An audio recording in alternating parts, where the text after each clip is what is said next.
Hello everybody, it's your friendly streamer, Yentra, here with another stream for you.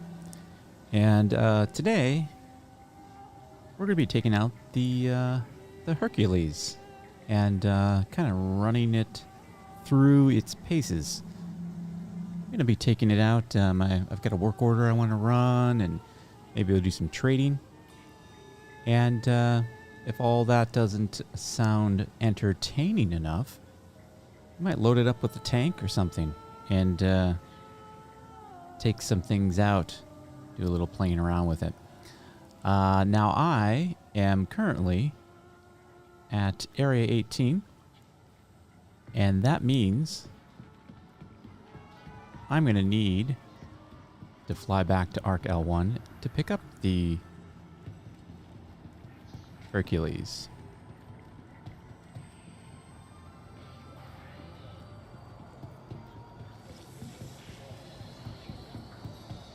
It's a great big ship, and if you have not seen the Hercules or played around with it, this will be a good opportunity for you to sort of live vicariously through me as I get to play around with it.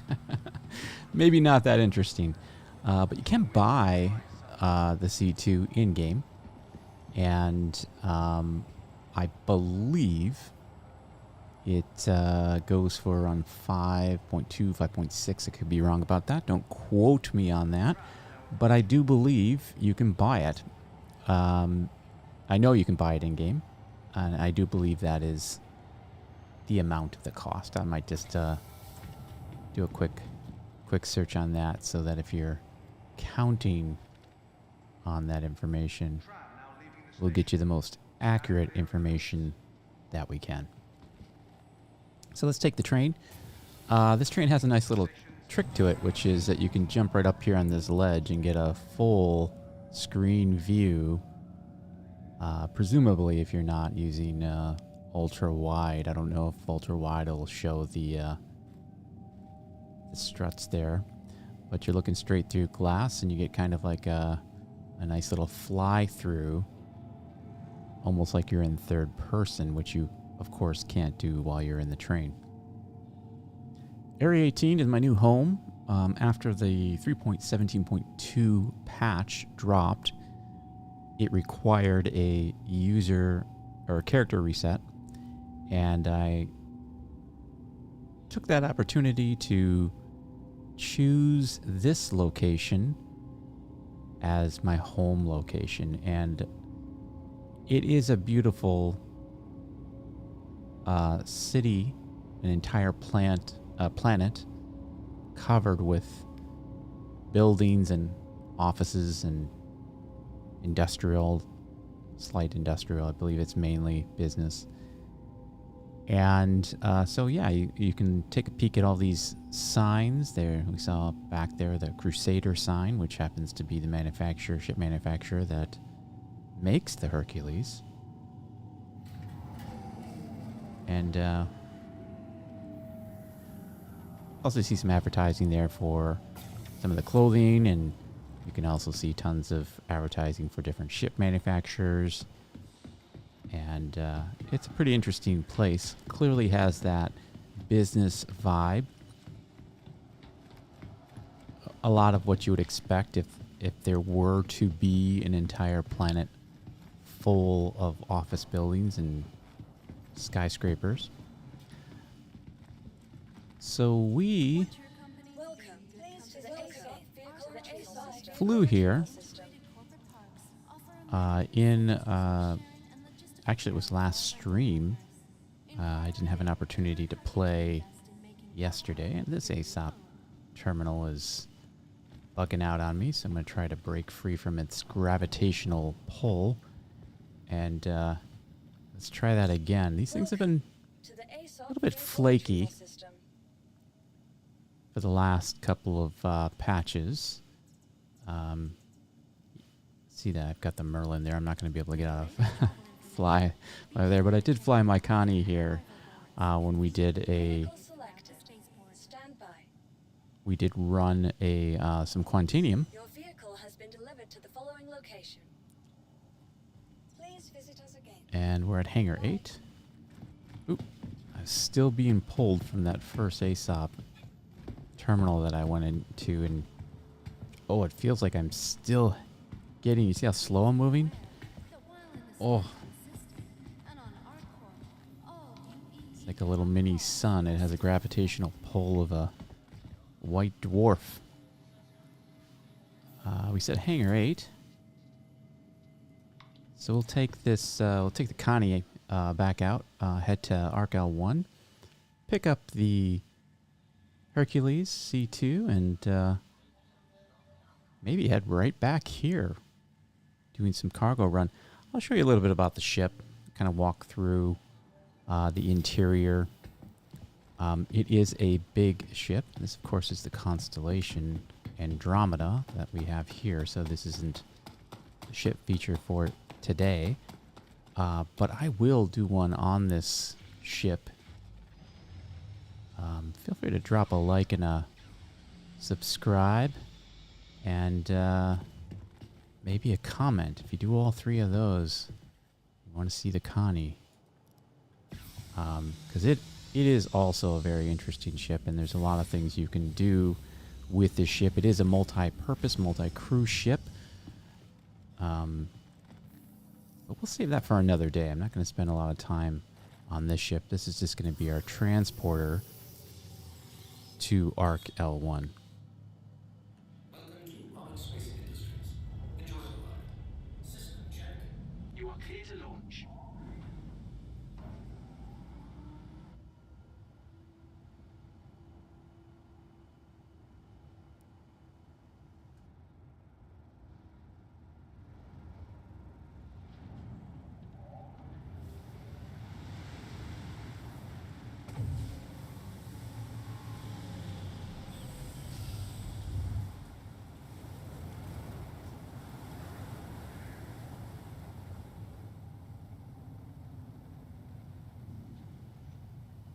I like this view. I go into this view every time I leave Area 18 or most of the hangars on the planets, just to get that kind of a shot. And with the sun in the background, it's kind of hard not to pause for just a moment and do a screenshot.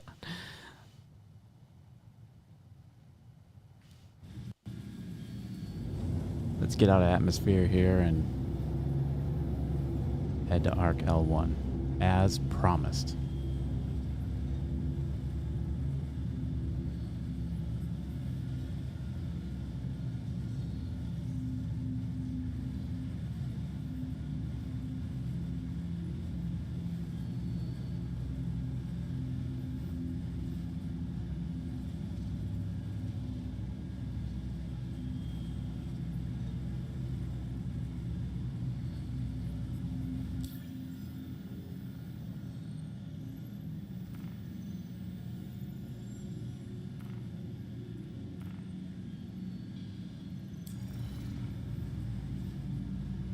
Usually you have to get to, I've heard different numbers here, but between 9 and 12,000 kilometers off the ground. I usually just push it to 12 because I'm usually trying to find my star map and plot my course anyway.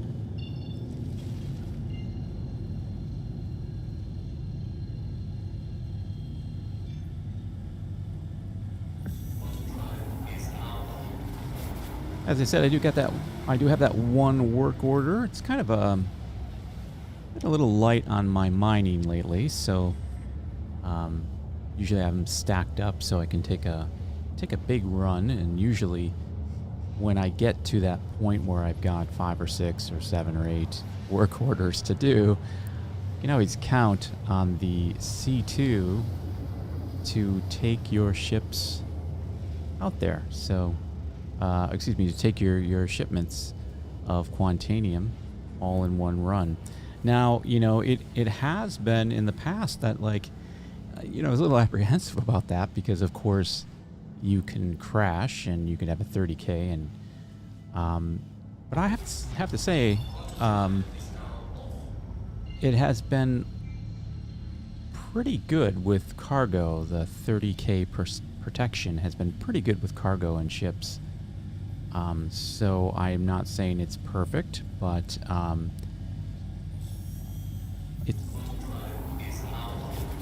it certainly is a lot better than it has been in the past.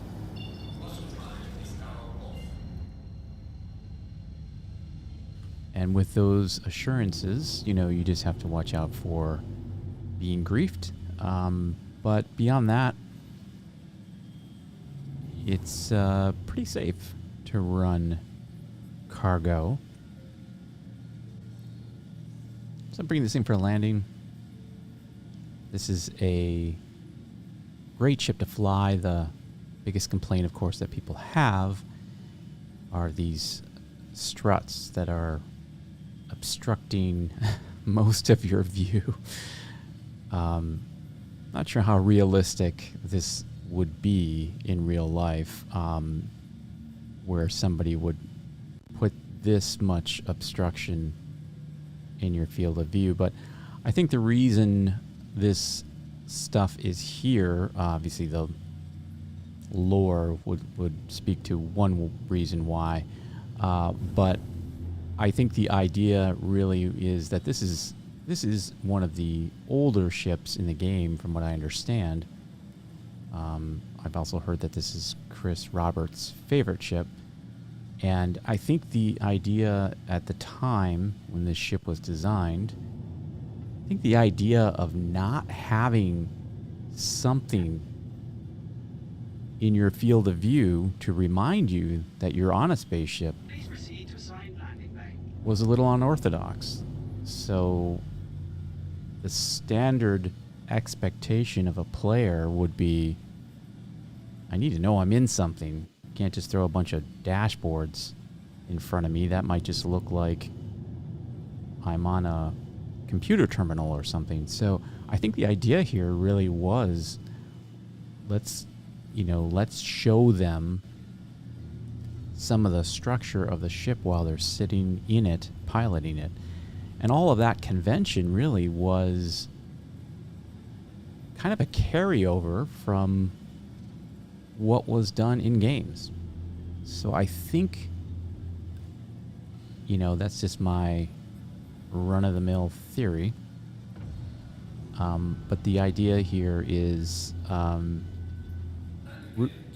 really expressed in this particular ship. And then later on, as more of the world building occurred in the game, and in fact, there's very few ships that have this much obstruction. And I believe one of the Connies, and I can't remember if it's the Aquila, I think that might be the one, they did kind of redesign these struts to be a little less obtrusive. Like all ships, the crosshairs there tells me where the center of the ship is, and I can just use that to kind of guide myself in here. Watch, I will say that, and then I'm gonna, hit the landing gear or something, and you'll all get a good laugh at me. But the other ships, if you notice, they really do emphasize visibility and prioritize that over this particular ship. Now, some ships, in fact, a good example, I think, to compare the shift in philosophy, if you would be the Carrack, which has a similar wedge glass shape in front of the pilot, but it's all glass. There are no struts to obstruct view in that ship. I'm going to check to see what I have here. I thought I had the rover in here, but I think I may have dumped that, which is good. That's what I kind of want. I did forget to grab my armor from Area 18. I'm just realizing that now, but that's also quite okay because we're going to be probably heading back there, as I said, right away.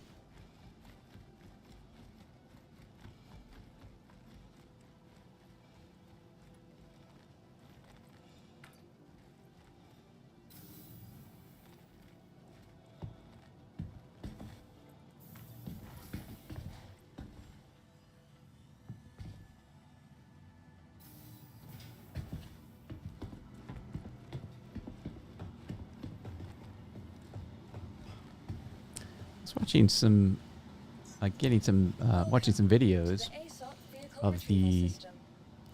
the lore Please visit us again. behind Crusader, the company. Welcome to the ASOP vehicle retrieval system. It's pretty interesting. Let's see if I can find that video, and I'll link it in the description. Because there's just a bunch of lore around that company and the founder of the company, and how he had to be snuggled. Yes, this company. In order to be successful, he really needed a lot of snuggles.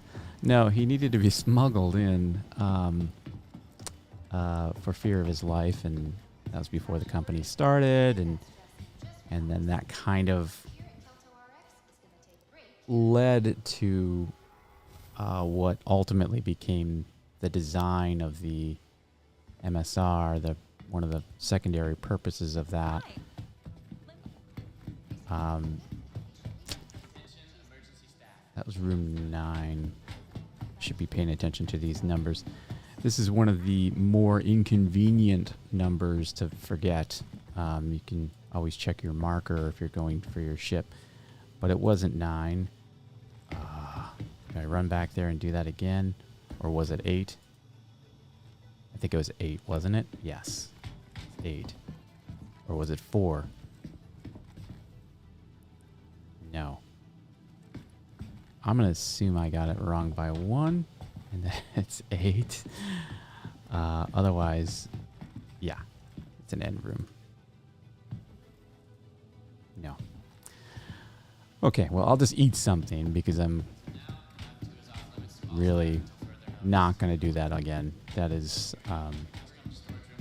a waste of time. I was just going to fill up on sustenance there, but I'd rather get going. So the first thing we're going to do is I'm going to go check those, see if I have just one work order done or if there are 2. Can't remember. If I got one of those work orders, we'll make use of that trip and use the Hercules for it.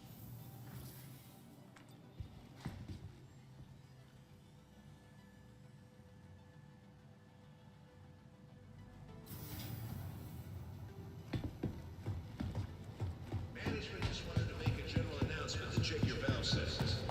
We've been noticing leaks in processes.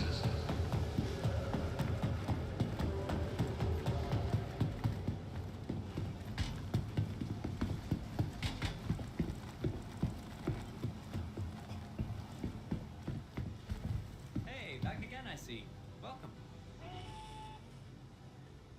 Finding everything all right? Looks like I just got one work order, which is fine, and not a very big one, but we were going to take the C2 out anyway, so we're going to put the cargo in there.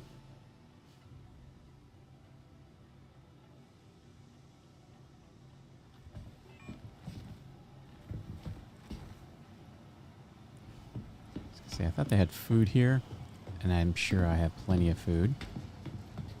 But I am going to grab a bite to eat here on the way there.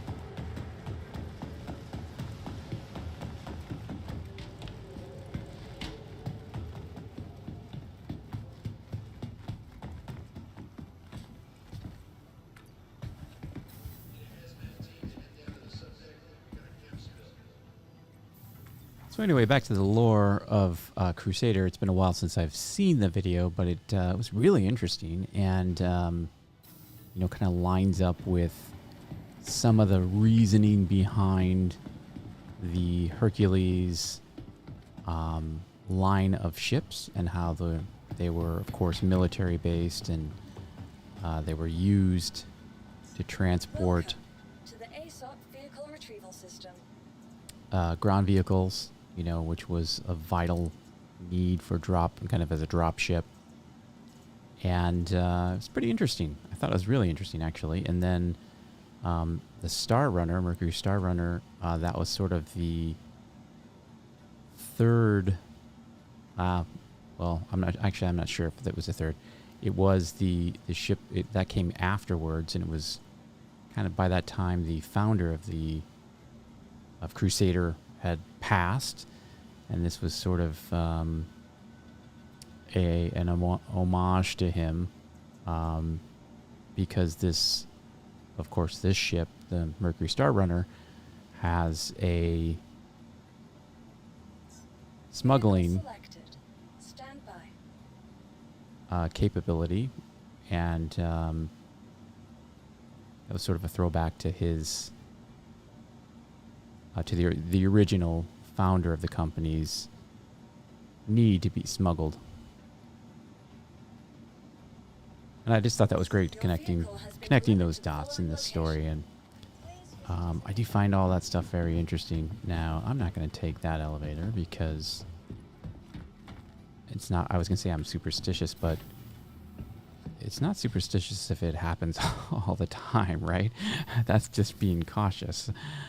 Superstition is usually founded in some form of self-induced ignorance, for lack of a better term. And now this is not my hangar. And I thought I went into hangar 9, but I hit a hangar 8. And this is just all kinds of 8 and 9s mixed up, aren't I? What happened there?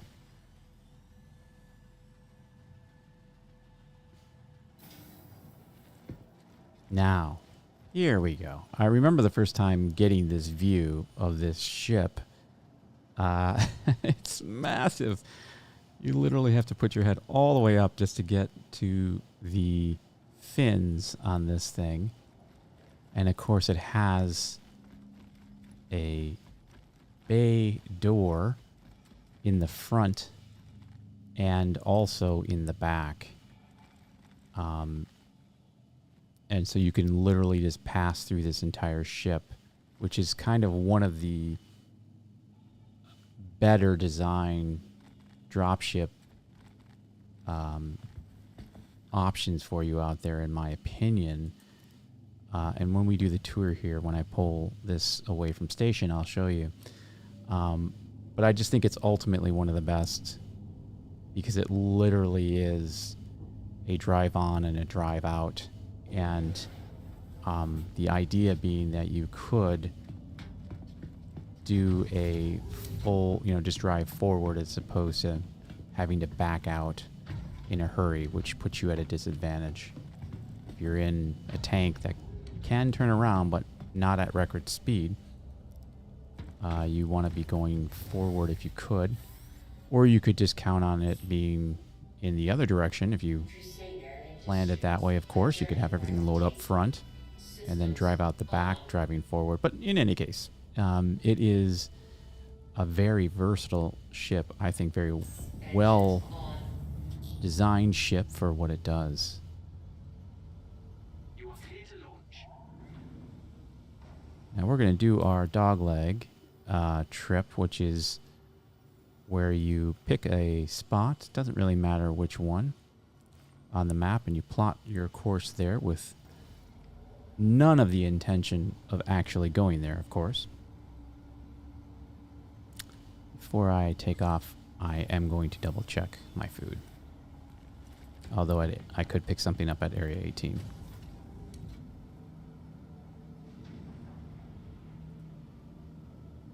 But while we're here, let's just grab some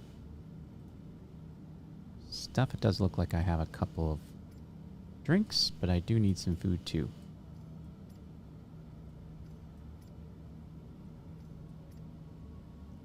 Water is very hydrating, so we'll pick that.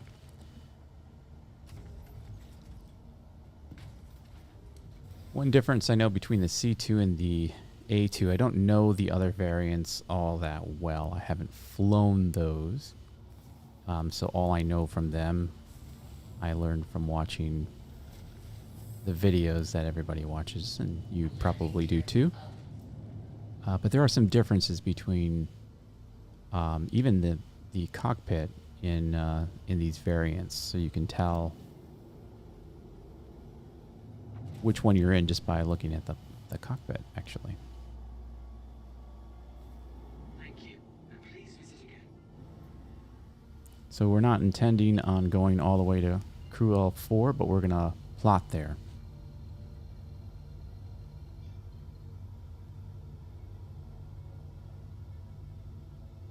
Quantum travel engaged.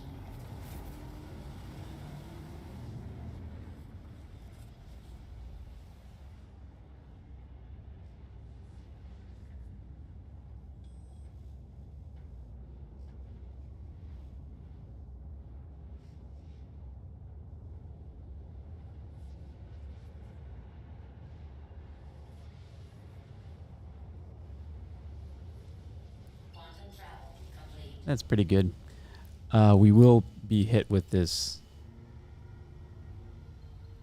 Maybe not. I was going to say maybe last time I just had that audio bug where I could not stop hearing the quantum jump noise.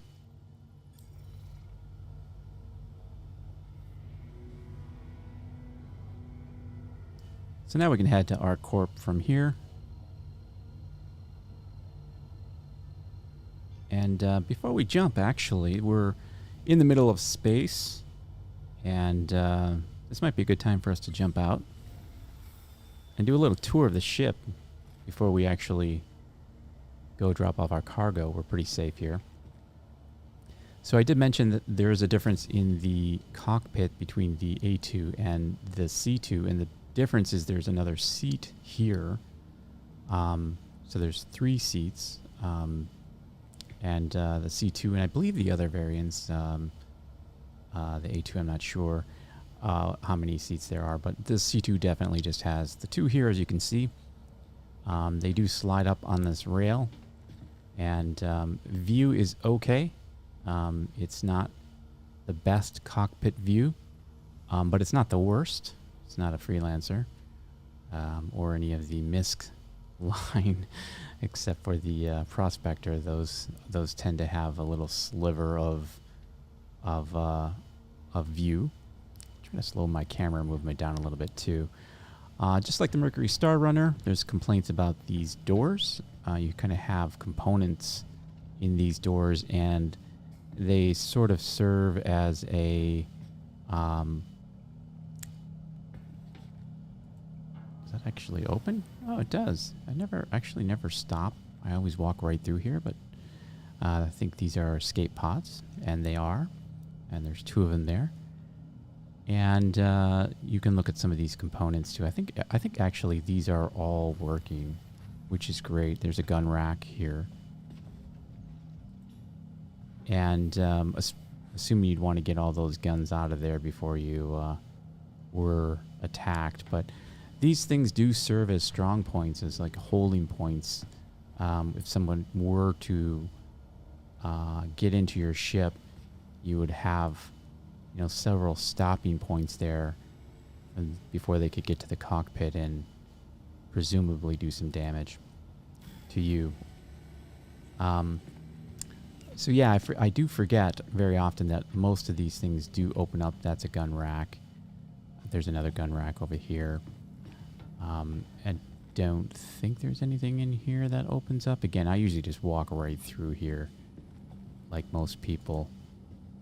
And since there's very little need at this point to actually open these things up, that looks like a shield generator. I don't open them, kind of an industrial looking for the most part. And then we are in the upper deck right now, which is it spans the remainder of the ship. You can go all the way back to the back of the ship here, and you can choose to go down this left pathway, and there's a pathway to the right, and then in 2 locations there's kind of a step across where you can go across. And this is where there are kind of along this ridge are where there are more components, and you can open those up as well. I'm not going to open up everything. That's a little boring, but they do open up. And on the what I would say is we're on the port side here, which is the right side of the ship. And here's the living area, or I'm sorry, the sleeping area. and you have got a couple of beds and a couple of closets here. Again, I think all these do open up. You can't really store anything in there, but eventually you will be able to. Got a couple of desks here and 3 beds. And you can see I can go in this. I came in through that door and I can walk right back out from this door. So it's kind of carrying with the theme of pass through. You can pass through from any one point to the next point in this ship. So there's very little bottleneck areas. You can run around this ship pretty easily. I very rarely make my way back here, but because there's no in-game reason to be back here. But this is another component area, and you can imagine engineering, having to run back here and repair something. This is one of the more interesting visual things in the ship, is this glowing apparatus, for lack of a better word. It is hard to say what that actually is, the intention of that, something engine related, but this is the more exciting view of that. You've got these glowing neon tubes that all feed back here. Looks like a big fiber optic, pathway of energy or something running back there and powering that point of light that is emanating some big power source, which I would presume is engine related, but you never know. Somebody knows. Somebody's like, yeah, actually, you do know, Dan. And then you do know. It's going to be written somewhere. Somebody knows. So here we go. More components. And, on the port side of the ship, we've got the recreation. And this is just kind of a booth. And kind of shelves here and little food prep area, some storage, a refrigerator, which I'm assuming is going to work one day, because we already have that on the the Redeemer has a working fridge before it actually busted. Not sure what. There's obviously a magazine here. I've never known exactly what is that supposed to be? Like, I do not know. It looks... I don't know what that is. If that's a remote control or something. There's something... I don't know what that is. And this would be the TV. Some more storage and a bookcase there. And again, I kind of came out the other end, just like the recreation area. Excuse me, the sleeping quarters, or what they call habitation. I had to run over there to see what that meant, but yeah, you can run across here as well. So very, very easy to get around in this ship. And there's really not much in this ship in way of creature comforts. You get what you got right there. And then you do have a ladder, which will take you down to the second level, or the first level more appropriately. But I'll take the elevator. Now, I will warn you, if you're in space, you do not want to take this elevator out. If you're traveling, you may think that you're safe, but we'll go to the lower deck here. But this elevator does have a couple of known issues. Now, it is consistent in its misbehavior. One is, as I mentioned, if you're flying and you go to exit the ship, unlike other ship elevators, it will not travel along with this ship. It will detach itself, and you will be out in the middle of space as your C2 goes continuing on in its direction of travel. So be very careful about that. That's why only, the ship is stopped, and I could use it, but I'm not going to risk it. So you just want to be aware of that. That's that ladder that I was talking about. That is usually the way most people choose to get to this level, is they just take that and slide on down. This is the back of the ship, the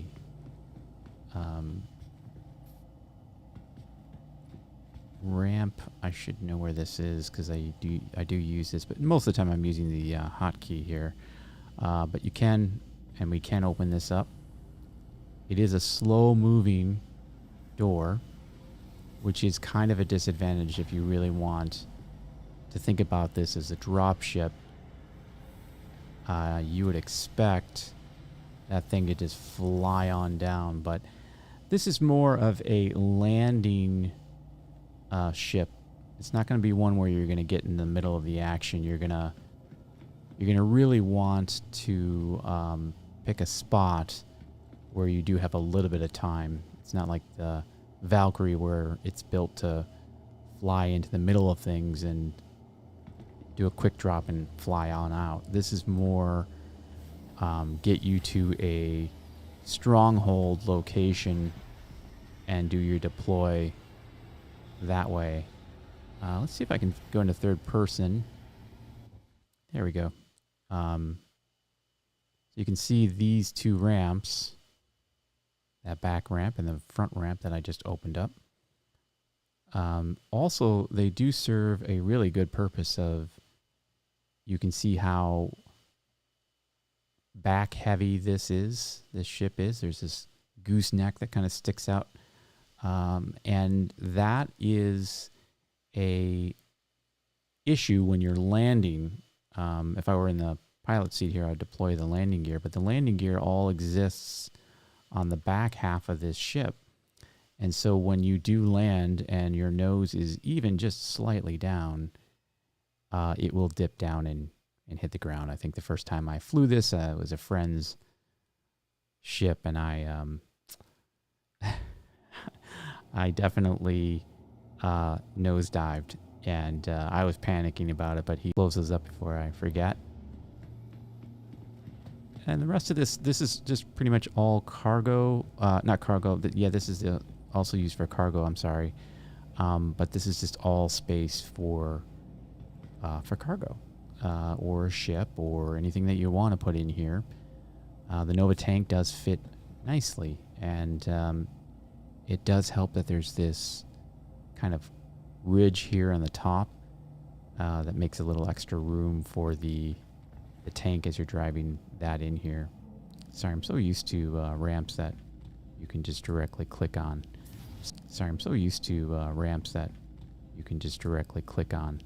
Such inconsistency in Star Citizen between how the ramps get deployed that you start to learn to do it one way, and then that's the only way you want to do it.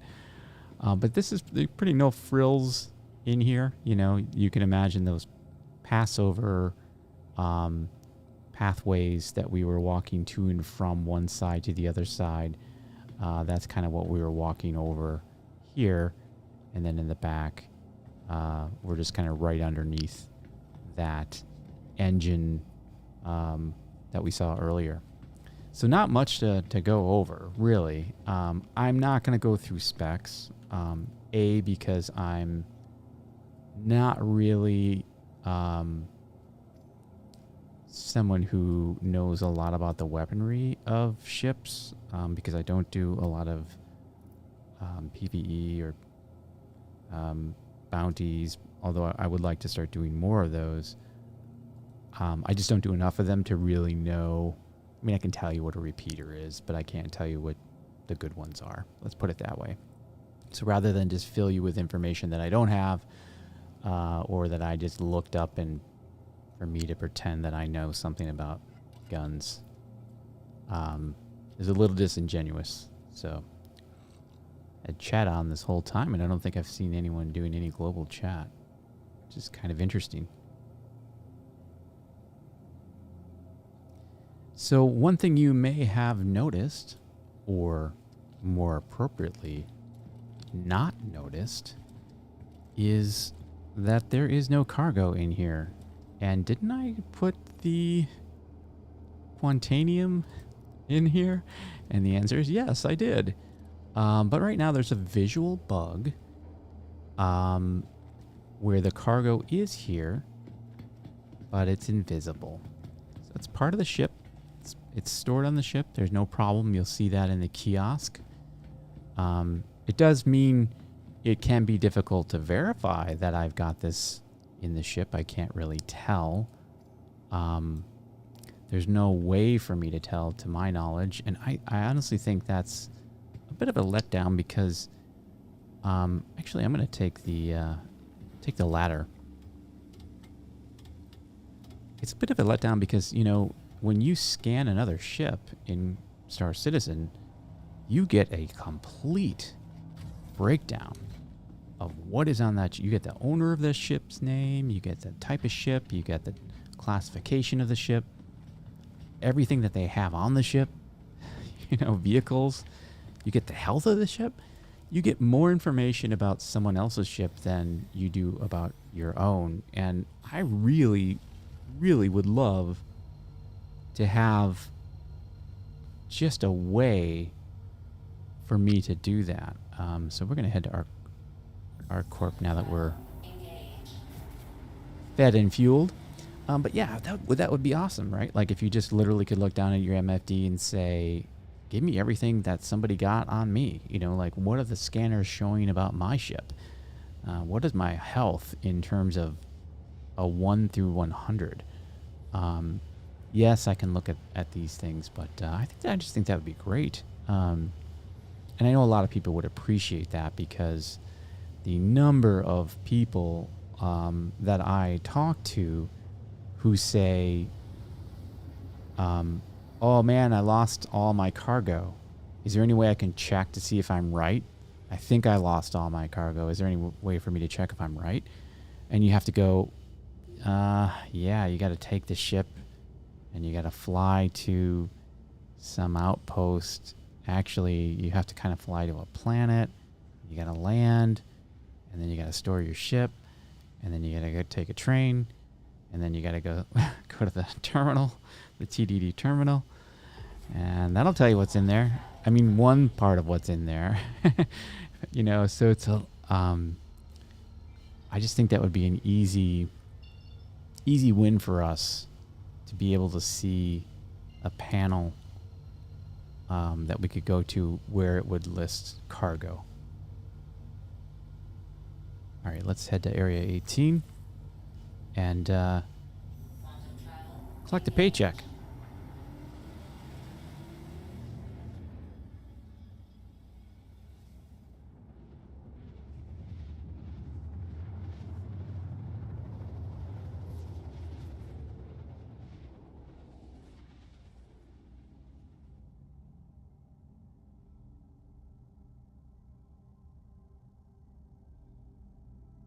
Quantum travel complete.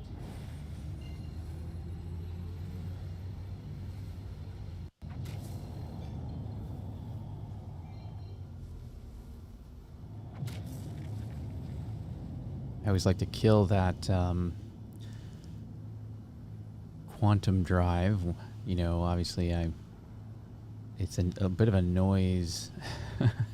It's a bit of a noisy thing to have on, and sometimes I forget to turn it off. And I've heard people on other streams be like, "Hey, could you turn off your quantum drive if you're not using it to see how far away you are from something?" It's a little loud, you know, and it is. It's a little loud, but I don't mind. I don't mind it for sure.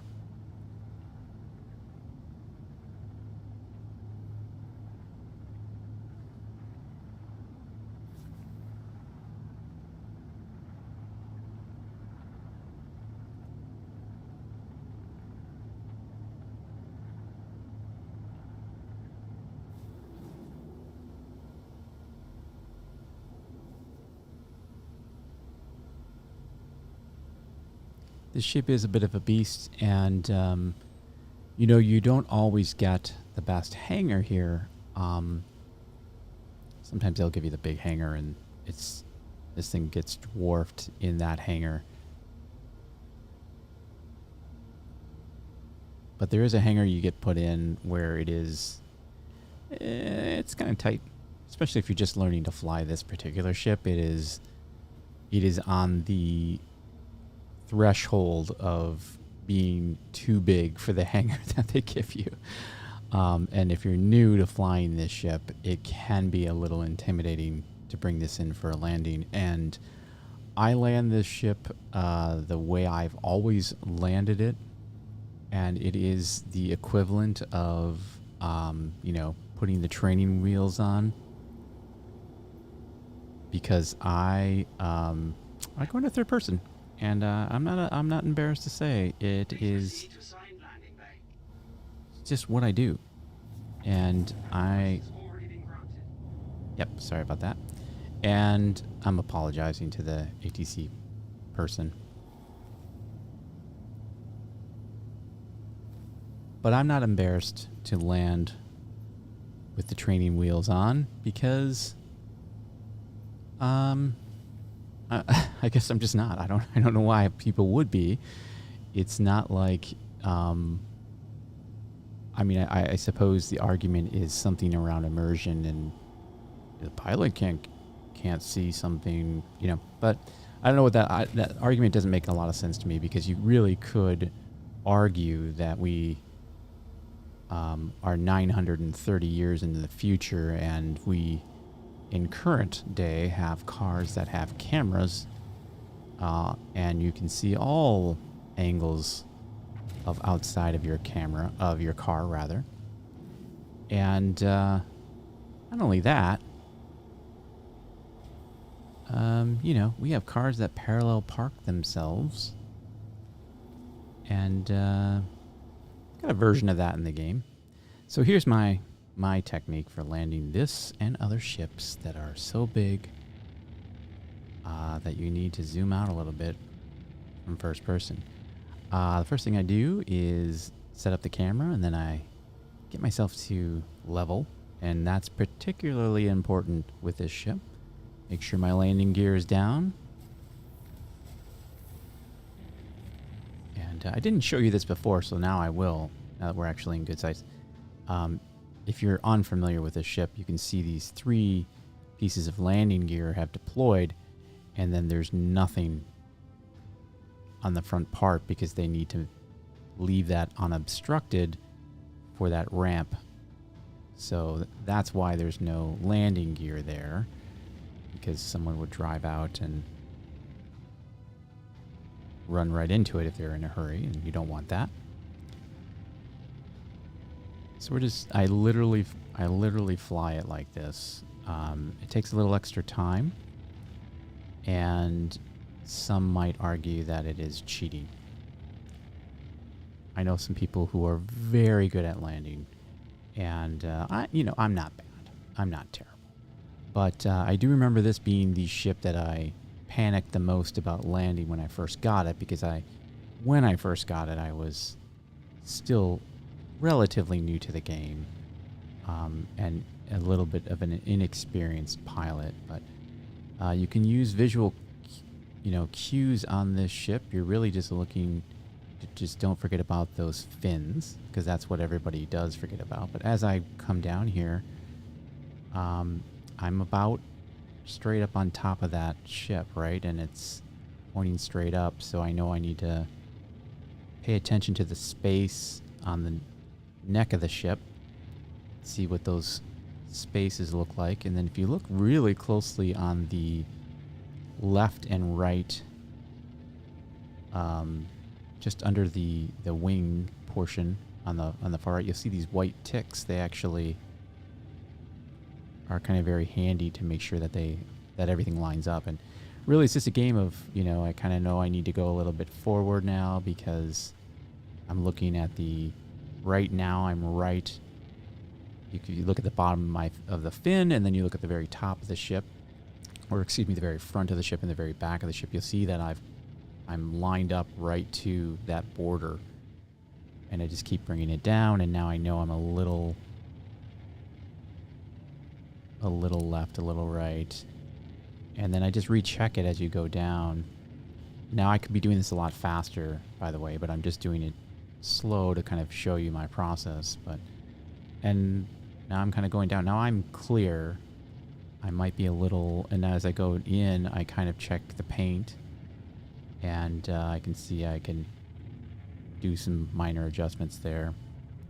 Now I'm just going to land it. Normally I would do like auto landing to avoid the nose from dropping, but that's going to be pretty good. It's going to be pretty close to dead center. Warning, you are blocking an active flight lane. Please. Now it's warning me, but I think that is something to mention, that Engines off. the ATC, by the way, if you're new to the game, I'm kind of speaking to you like you're new to the game, and maybe you're not, and that's my apologies if you know all of this and you find it boring. But if you're new to the game, you will immediately start to pick up on the little nuances of the game in which it doesn't really behave. And one of the things that I've seen as a consistent pattern is that the ATC person who talks to you has a little sound clip, right? It says, you know, thank you, you know, landing complete, thank you, have a pleasant stay, you know, please contact for landing, whatever they all are. But what I found is, and you'll find too, is that there seems to be two things going on, and this is a good part to mention that I'm a software developer by trade, and what's clear to me is that there's obviously an event that occurs that triggers the sound clip of that person saying, or of the voice saying what it says, but they're not synced up, so you'll get something. And don't think I'm not ignoring what just happened. I was going to speak about that in just a second. But you'll get some sound clip, and it'll be one of the ones in the loop of things that are said by ATC, but it won't be the right one. But it'll be one of them, you know, playing the wrong sound loop.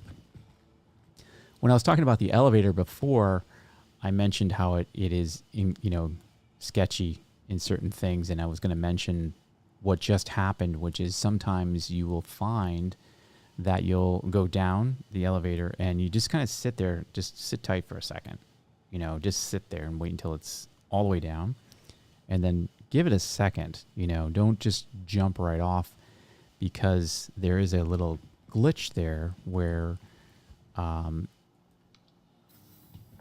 it's almost as if it's, you know, unloaded, because it was, you know, the texture was there, but it sort of appears like it despawns or unloads, and, you know, that's, I believe you can just walk right off, but I have fallen off and fallen through the floor before coming off that elevator.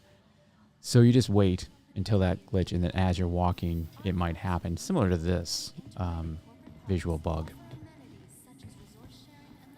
You just have to give it half of a second, and it's probably safe to walk out there.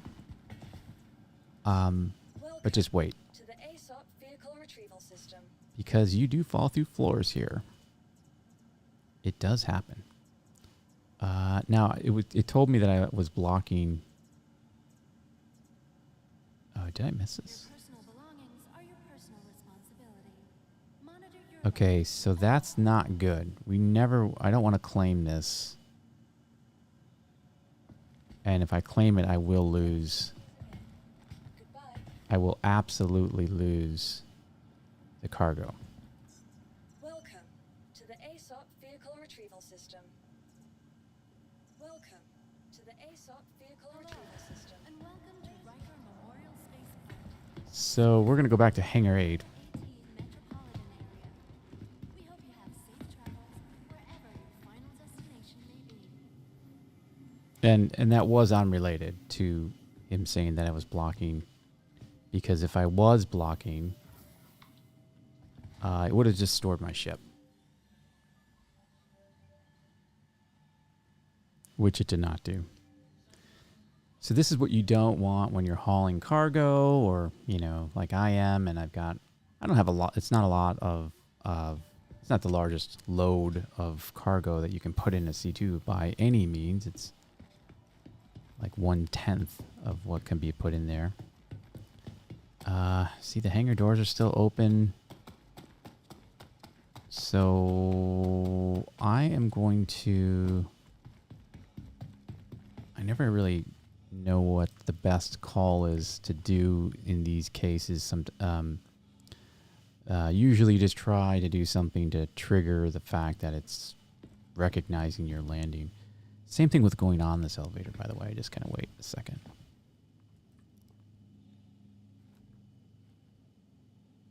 So I might just take it up, call for landing again, repeat landing, because look what's happening now. It's recognizing that. Just let it impound me. Warning, you are blocking an active flight lane. Please vacate the vicinity. Now I don't want to be in the elevator when that happens, because that's just bad idea. That's just a bad idea. Never be in an elevator if you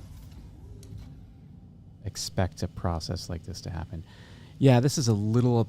now, I was not obstructing the parking area, and I did park to the right location.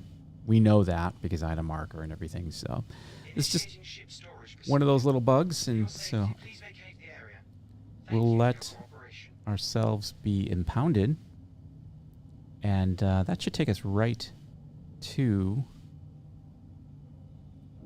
Initiating ship storage procedure. the lobby. Please vacate the area. Thank you for your cooperation.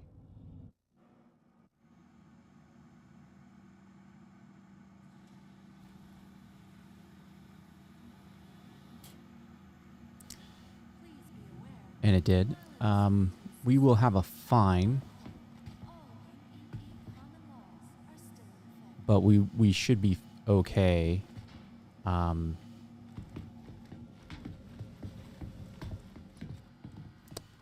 Where did it put me? Oh, okay. Odd. It put me over here. That's very strange. So we will have... It will be stored, though, and that's the most important thing for us to sell. Let's just take a look and see what the time is. To the ASOP vehicle retrieval system. Yeah, so it's 14 minutes. I will pay the fine if it takes us that long to sell. But you can sell while it's impounded, so let's do that first.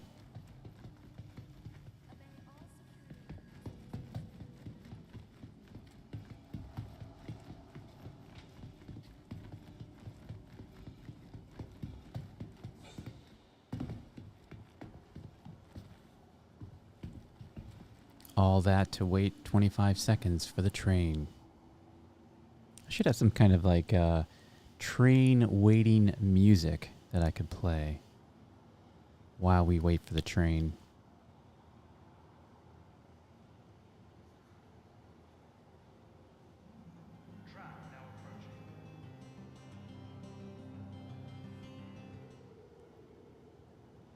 We didn't have to wait long. I could have some train riding music. That would be cool. What would that be?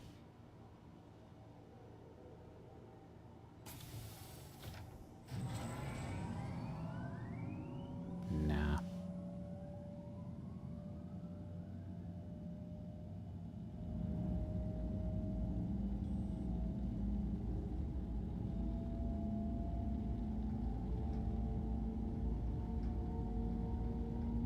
This is a great train. As I said, you can jump up here and it's kind of an experience.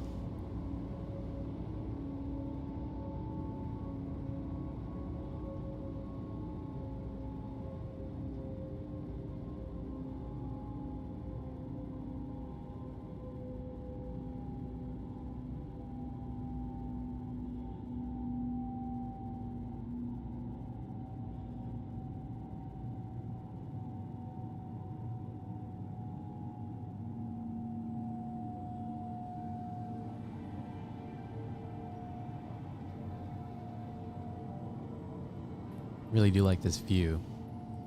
It does stop right here to, I don't know, catch up.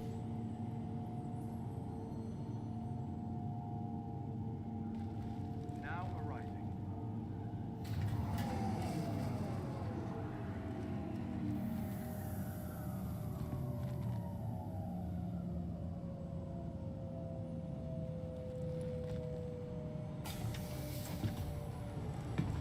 Oop, she didn't have a helmet on. She probably knew that. That guy doesn't have a helmet on either.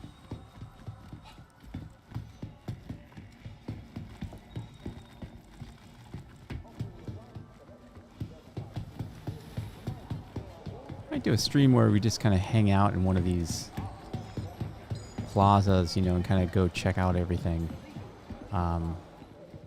It's kind of interesting if you don't go to a particular location. Could be kind of educational. Oh.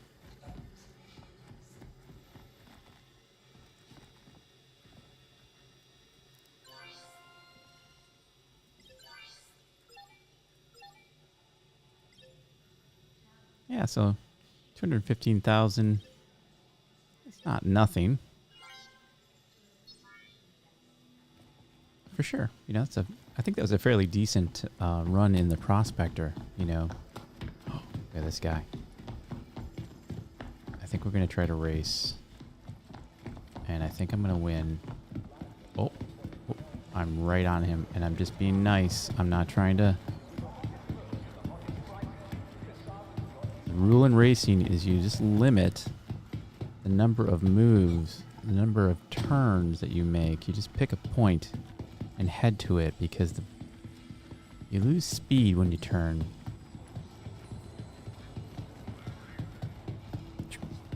There you go. Did I beat him? Is he even there? He's not there. Unless that's him sitting over there. No, it's not. But I did win that race. And I will foot race anyone. I will foot race anyone. City Flight is proud to be the official transportation service provider for the ArcCorp Metropolitan Network.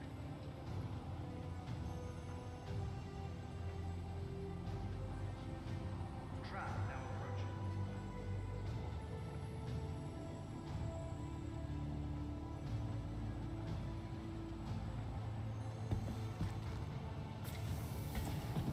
Another train, another day. Tram now leaving the station. A little choppy here for seeing a lot of frame drops.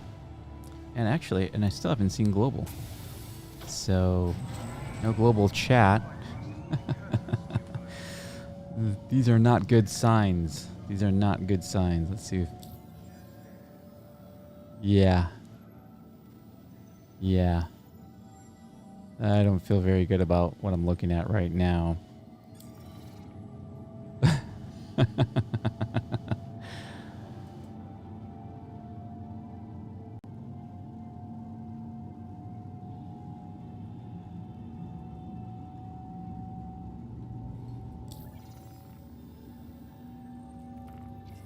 don't know. Maybe not. I don't know.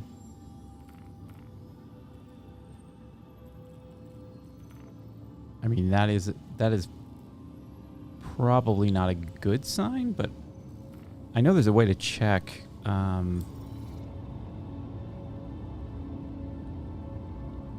I never remember what the command is. Is it R underscore display info? Ah, that's it. R underscore display info Now arriving. equals 1. Yeah, we'll get frame rates up there. That's way too small for me to read at this point. When I'm streaming, I've got the microphone here and a little bit further away. That doesn't look bad.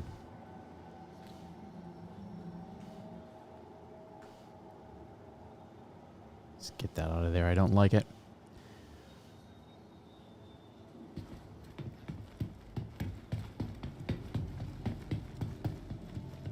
Yeah, I was going to say that what I wanted to do was run some cargo. And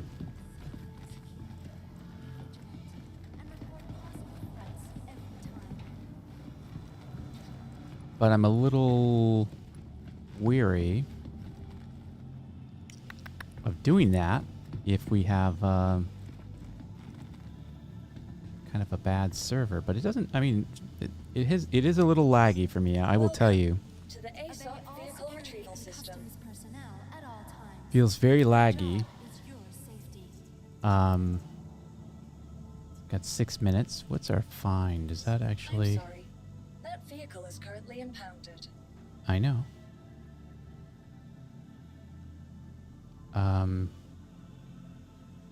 If I pay it, it's 5,000 for 5 minutes. Transforming worlds to exploring the stars.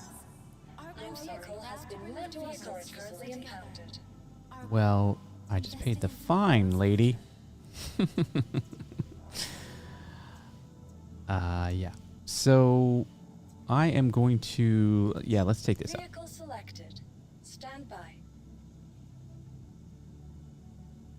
Your vehicle has been delivered to the following location. Please visit us again. For the latest travel information, be sure to check the departure and arrival boards, conveniently located throughout the spaceport.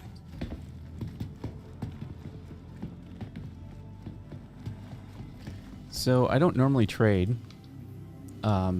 And I know very little. I shouldn't say I know. I should tell you. I do know a thing or two about trade. But I don't do it often enough to really stay on top of the best routes. I just know the tools that I use to know where routes are. And, I pick a route that everybody else does. And run it for fun.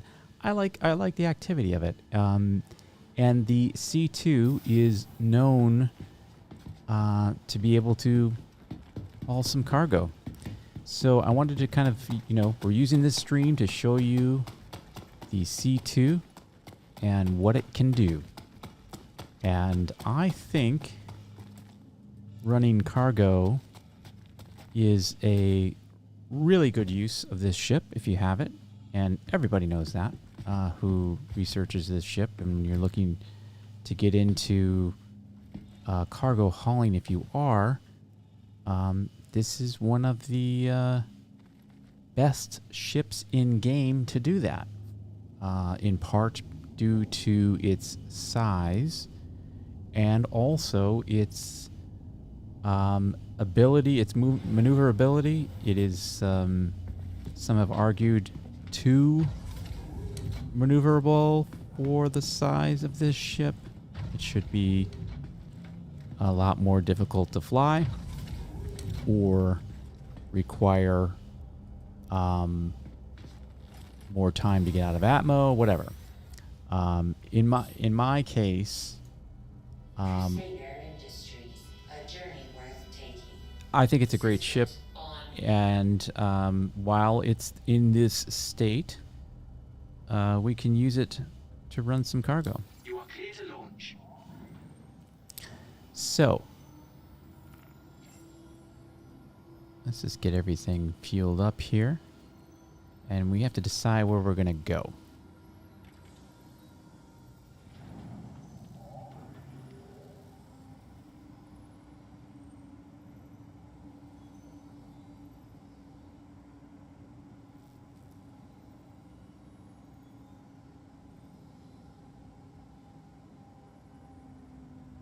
So typically, I just use one of the tools to kind of help me determine where to go. I like the aUEC website.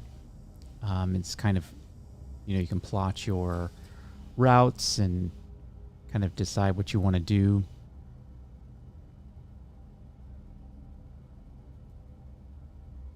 So by far the most popular route right now is to go to Lyria and go to the Shubin mining facility, SAL2, or some people just say SAL2, and I probably should say that too, SAL2, and pick up some agricium, which of course is a high commodity item. So we're not going to be able to fill up this C2 with agricium. It's just not going to do it. So we'll have to have some filler in there. And again, this, you know, my intention isn't to turn this into a stream about any one particular activity, but and in particular, like hauling. I'm not going to do things normally on stream that are things that I don't normally do in game. But in this case, I think it would be, you know, very disappointing if I didn't do at least one trade run in a C2 when I'm streaming about the capabilities of a C2. Because as I said, it is definitely known as a hauler. And rightfully so. It's a good ship. I thought about just buying in-game, buying a raft or a caterpillar or something, and then just doing a run with those. Those are the two other ships, I guess. And you can certainly do trade in Freelancer Max, or, you know, even a basic Freelancer or the MSR.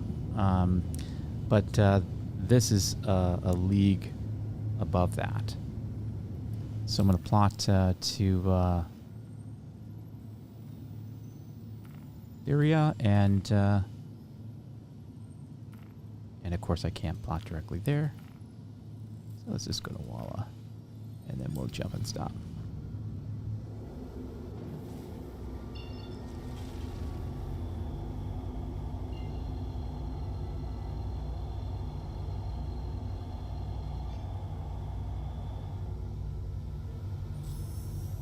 Quantum travel engaged.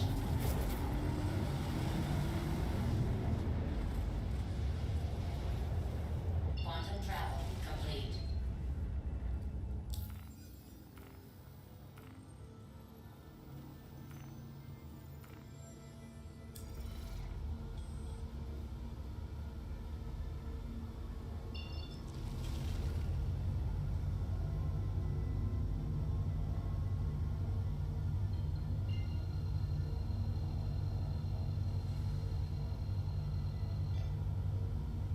Quantum travel engaged.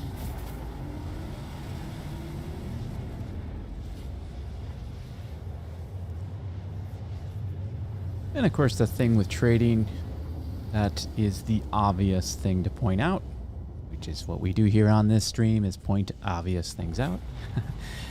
But yeah, you want to, obviously you want to maximize the time or minimize the time that it takes for you to do a run. And this is a pretty well known route. We're looking for the Shubin mining facility, Sal 2. And that's Sal 5. There's the pit.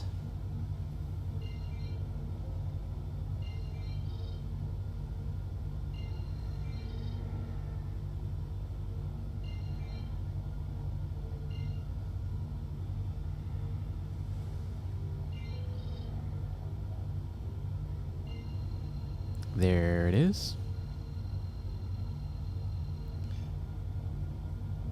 Now, of course, we are, you know, putting ourselves at pretty high risk here because this is one of the more popular routes, and I'm flying one of the more popular ships to do that popular route. So anyone who approaches here and sees a C2 landing is going to know that guy is probably doing some trading. So we got to be a little careful as we pull in here, and certainly as we leave, we want to be extra careful.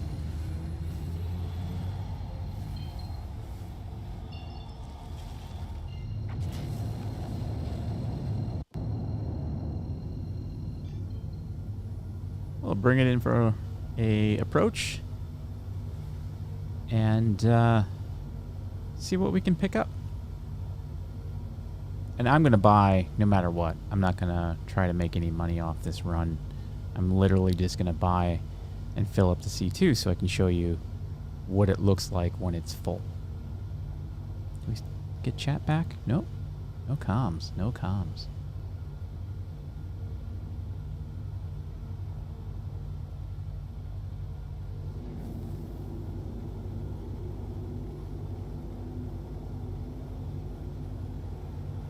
C2 is a big boy, and it takes a while for this thing to slow down, but looks like it slowed down pretty quickly actually there.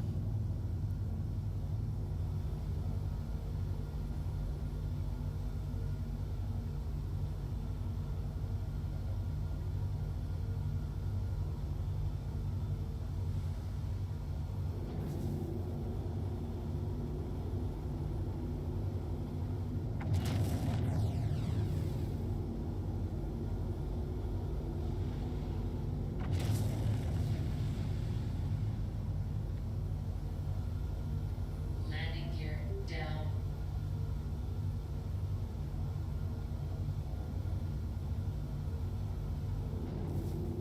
That's a little weird. There we go.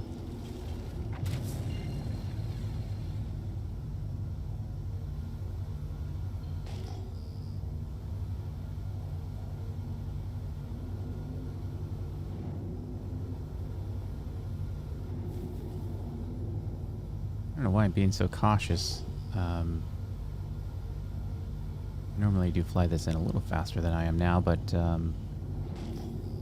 expect to see something a little... There we go, okay.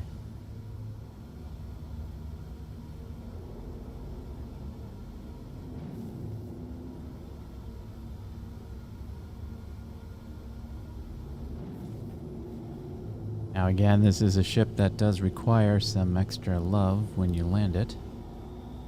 And I'm lining myself up here, so maybe I will take some time and do some practice landing, get my landing skills.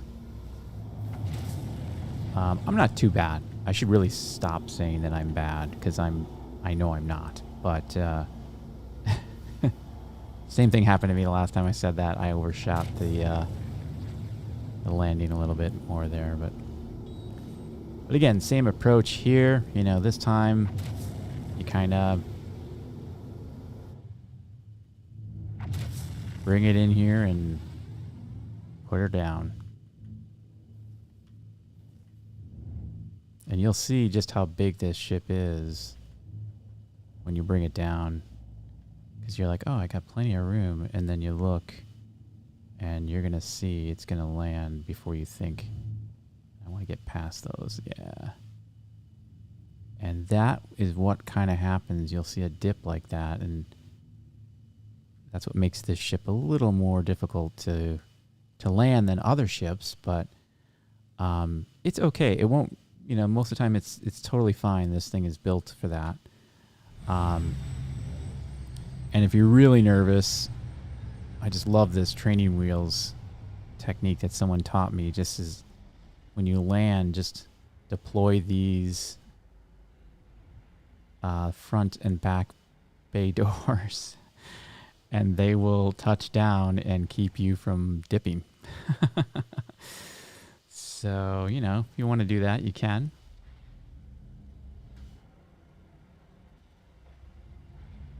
There's nothing wrong with that. All right, we're gonna move.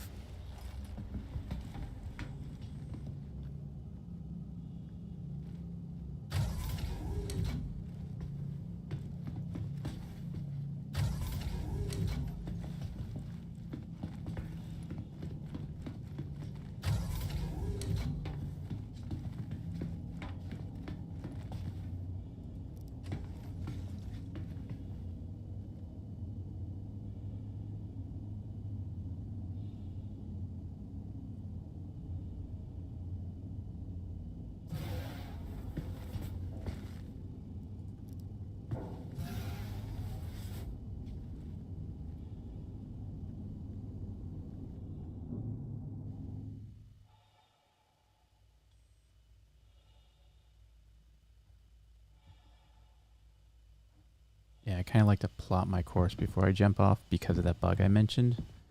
It just is, it's actually just kind of like something to do while you wait for that little half second. I didn't see anyone on the radar, and we're probably good, and I don't really like this elevator in particular, I don't like interacting with it as I jump off of it.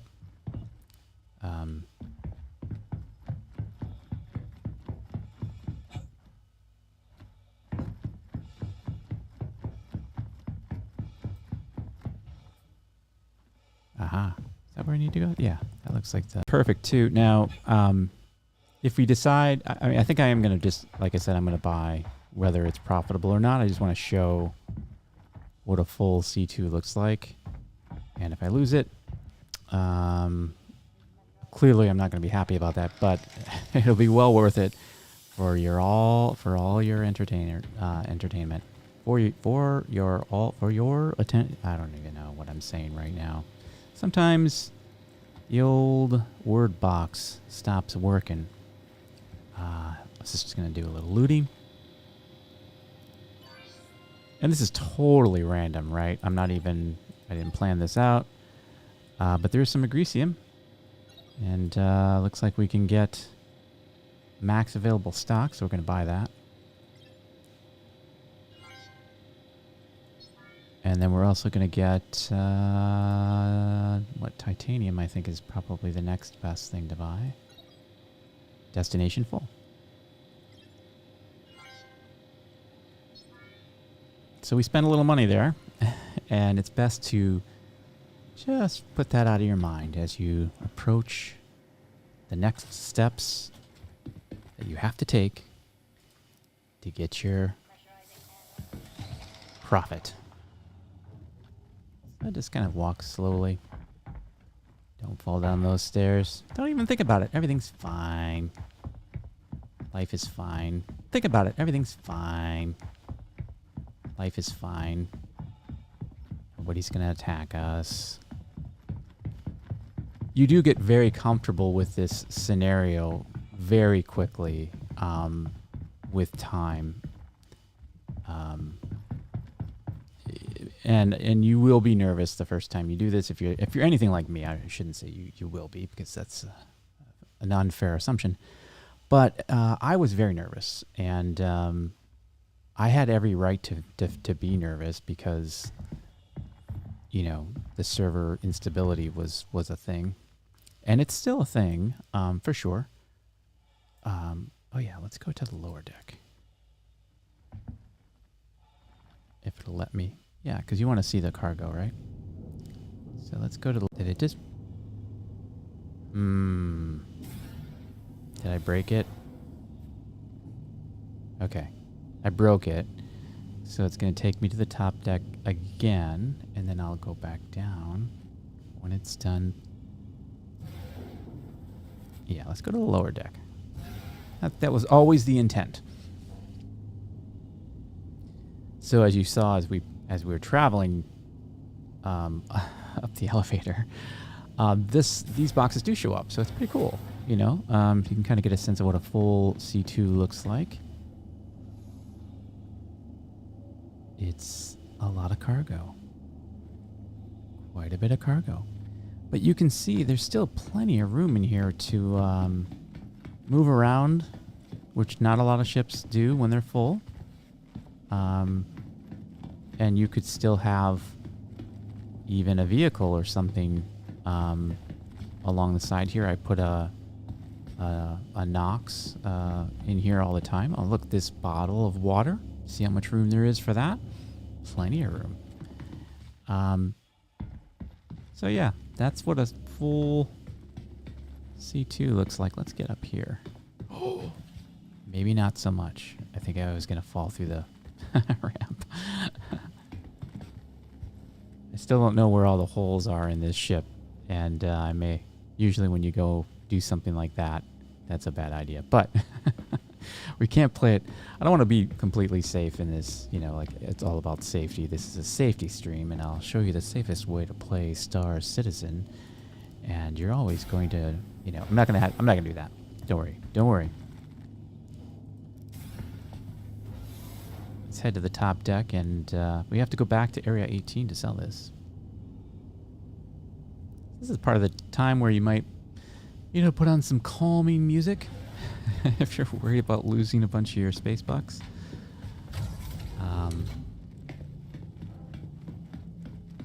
think we'll be okay.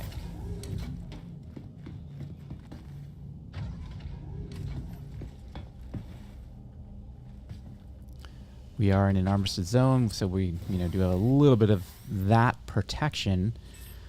Although the people who tend to want to grieve don't always care so much about crime staffs. So, or I shouldn't say grieve. Pirate. Pirates is a legitimate profession, in the game. I think it's. Some people don't like pirates. That's fine. I'm indifferent. If I'm being honest, I don't really care one way or another. No, I'm not even going to go to Walla. I'm going to try to.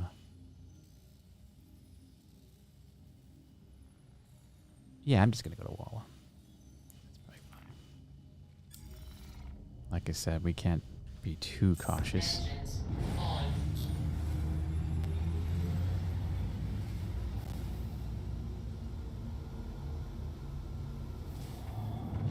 Ship is pretty fast, and you can get you out of a pinch. Yeah, look at that. Did I just get radar locked? Yeah, I think I did.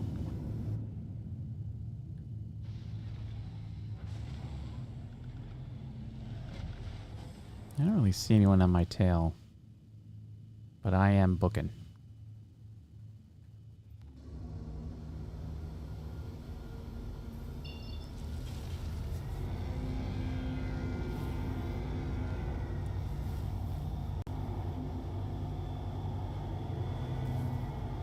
There we go.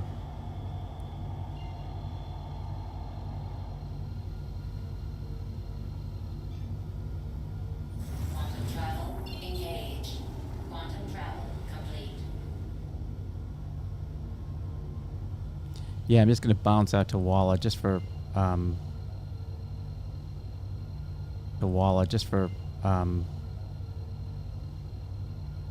I'll stop before I get there.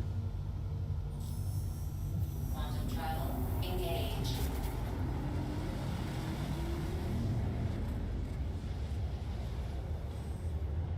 Quantum travel complete.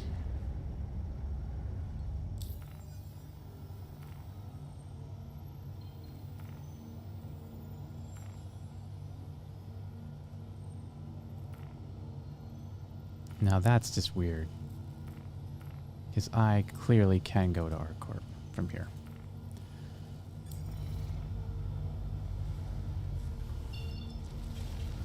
Okay. No, I don't want to jump to Stanton. I would like to just go to ArcCorp, please. And that's Walla. I'm just going to go to Walla. Because I know this is the game. Sometimes you gotta just roll with it, and this is one of those times where clearly I was clear of anything, any obstacle, and I should have been able to go right to ArcCorp. But because I stopped at some random spot, I wasn't able to do that. So, again, when you're loading cargo or hauling cargo, you just gotta roll with it, I guess.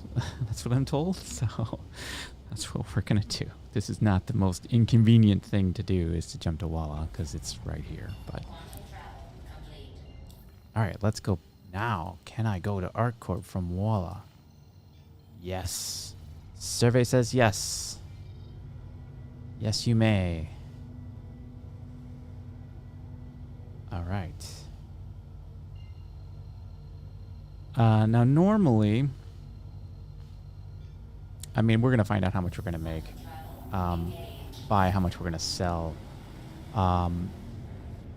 But typically what I would do in this case is obviously I would be tracking what my balance was before and after the haul, but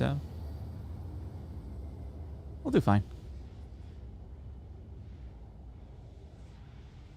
I'll look up my balance Quantum travel complete. at some point.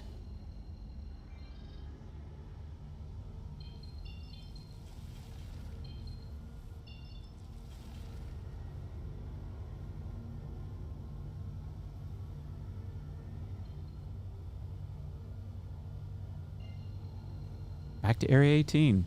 Not a bad place to return to, I might add. I love Area 18 for all of its beauty, and I know there's a lot of other places as well. I was thinking of doing a stream, where we do go through and kind of maybe just bounce around and look at the different locations as well. Like instead of featuring a activity or a ship, we do a series of locations where we go explore the location. I know I mentioned that earlier in the stream, but it bears repeating. And so does my name. I am Yentra, and that's my name. And I run a Discord server that I'd like to tell you about. It's called the Know Nothings, and it's a growing. We're still very young, but it is growing, and we primarily focus on. If I had to pick an activity, it would be mining, but that's rock mining and quantanium mining mostly. But we do a little bit more than that. We kind of branch out to whatever bounties or bunkers or anything. And I really... Please proceed to assigned landing bay. We really want it to be a place to teach new players, but also keep experienced players there and happy as well, so that we can kind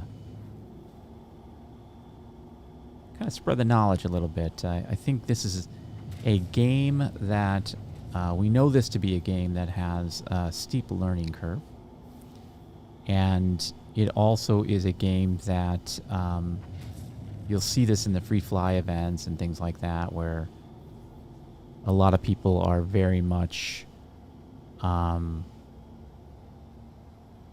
lost when they first enter the game. They don't know how to get to their ship. They don't know how to really do anything. And I'm a guide as well. My in-game name is Yentra as well. And so I see a lot of these new players, and the questions that they ask are all very similar to one another, because they're just trying to get to their ship. Or they're just trying to, figure one thing out, and they don't have any sense of where they can learn to do that one thing. And the game is pretty good about encouraging you to get a guide when you first install it, if you can't remember, if you're new to the game and you haven't played. That is something the game does. I think it's right on the same screen as you finish your installation. It's like, now get a guide, and it puts you right to the guide system on Spectrum. And I think I do appreciate that. I think that's great.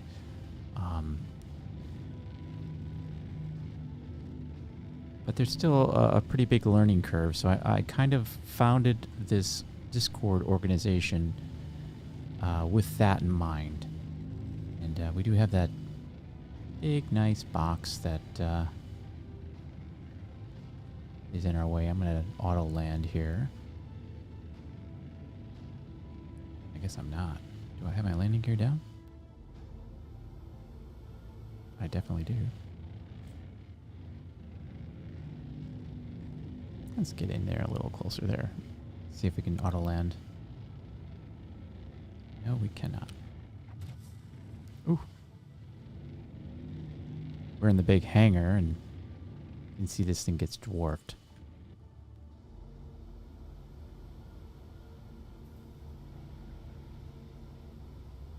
Landing complete. Have a pleasant stay. Engines off. So let's hope we don't have to get impounded a second time. But at this point in the trading steps that you take, if you're brand new to trading and you really don't know, you're pretty safe at this point. If the game crashed, if you're 30K, you'll probably be fine. You'll probably end up back in a hab, and your ship will be stored, and the cargo will be kept. So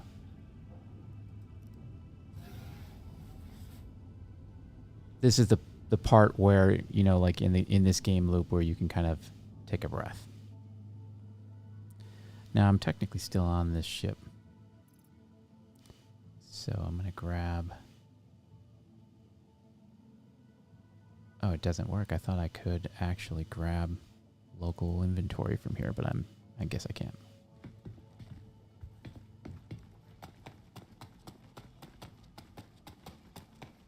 So let's turn this in, sell it. I think there's one other thing that we need to do in the C2, and that would be to load it up. Load it up with some other things. We loaded it up with inanimate objects. Let's load it up with ships or ground vehicles, if you will, and just kind of give you a sense of how much can fit in that cargo bay area. It's pretty substantial.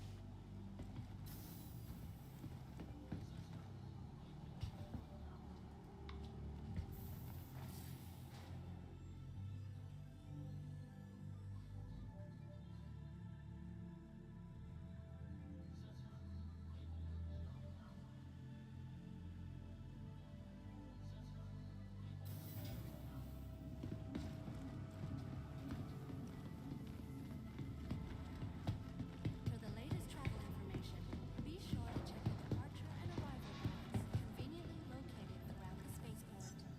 Welcome to the ASOP Vehicle Retrieval System.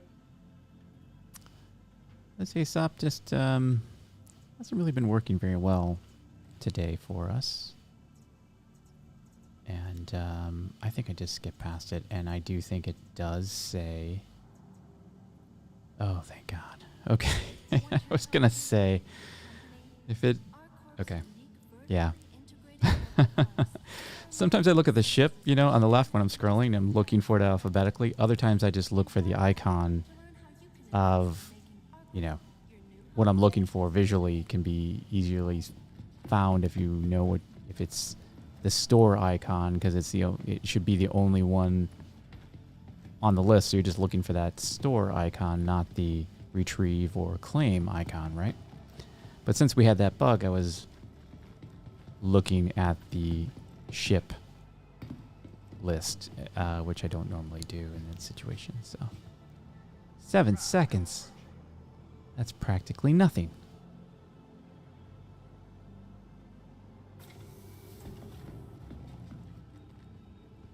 Another beautiful train ride, this time in the dark.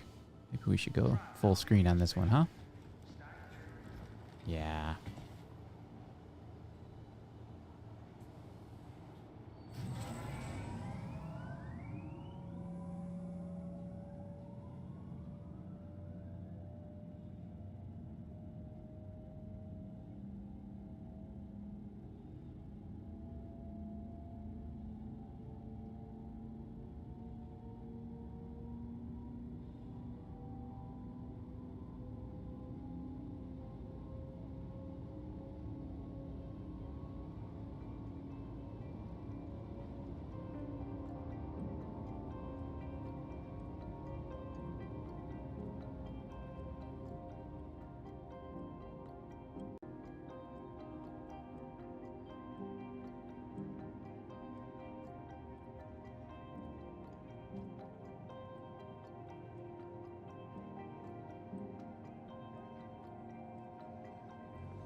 Really would be beautiful if it didn't have those little hiccups, wouldn't it? If it was a nice smooth ride.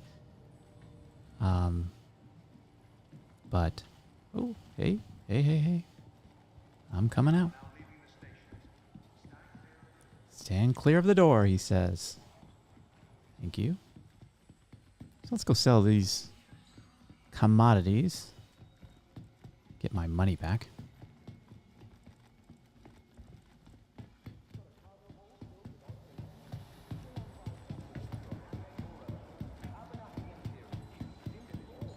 So used to this run, you know, running work orders that it's natural for me to do that landing and You know, I'm usually hauling Quantanium. But there's something satisfying to see the actual cargo in your ship. It just makes it a little nicer, doesn't it? So I believe there's 111,000 that we paid. So we made about 20,000, maybe close to 30 on that one.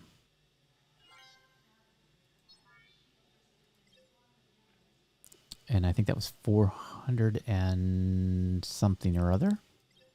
So I made a little more money there. But again, I didn't really do this for the money and didn't even really track how much we made. But let's take a look at what my balance is, because I know I had 10. Yeah, so, you know, probably made a good 60, 70,000 there. That's my guess. Let's just see if I have any... anything to eat, and I don't, so we're going to go grab a bite to eat. And we'll take this puppy back out one final time. And I'm most excited about this next time because we are going to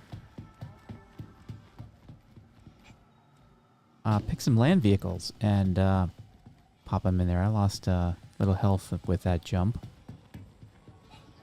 Oh, we just made the train. I'm gonna cut in line. Ha ha ha ha. Sorry, people. We'll try this again. Let's see if we get a hiccup on the way back. I can't remember if we do, but let's try this again.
Oh, that guy ran right into the wall.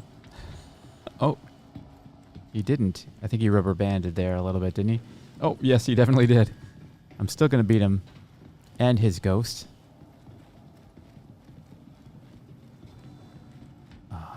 Terminal. Okay, let's check this one up. I didn't do that. Please be aware. Welcome to the ASOP vehicle retrieval system. All right, let's grab this C2 one more time. Your vehicle has been delivered to the following vehicle selected. Stand by. And put some ships in there. Has been delivered to the following location. Hangar 11. I'm going to stop for food real quick. Because I got to eat. Thank you for visiting ArcCorp, Stanton's capital of commerce. Whatever your transaction, I always use the... stay. never use that wheel that much. But, you know, you should really learn because of this situation.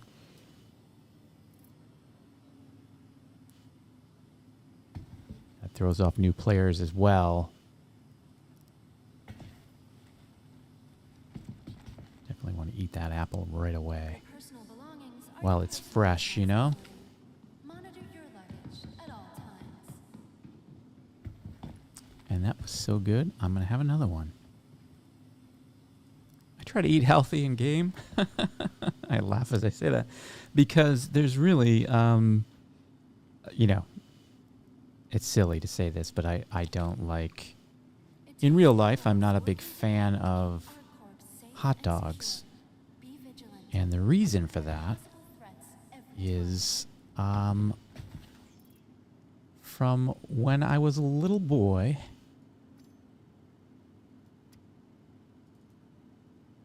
I swap helmets here, but when I was a little boy, I lived in a small little town, and I guess I was more than just a little boy. I was a teenager. I was going to high school.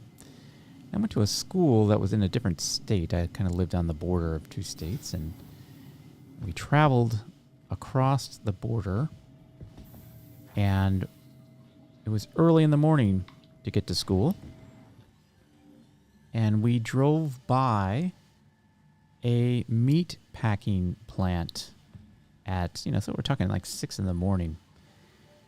And I remember that it just reeked of hot dog, what I would call hot dog juice, like hot dog being cooked, like boiled. And the air reeked of it as we drove by this meat packing plant. And enough mornings, at 6 in the morning, quite early to be smelling hot dogs, in my opinion. And I just, kind of developed, kind of an aversion to that smell. And therefore, the taste of hot dogs is not pleasant for me to think about. So I don't eat hot dogs in real life. And even, kind of pretending to eat a hot dog in this game, I don't like it. I don't like it at all. Because I have flashbacks from when I was a teenager for those 4 years, driving by that meat packing plant, smelling hot dogs. I have eaten hot dogs, but it is a rare occurrence. Very rare that I'll eat a hot dog. And so I don't eat them in game either. I do probably eat healthier in game than I do in real life because, burritos.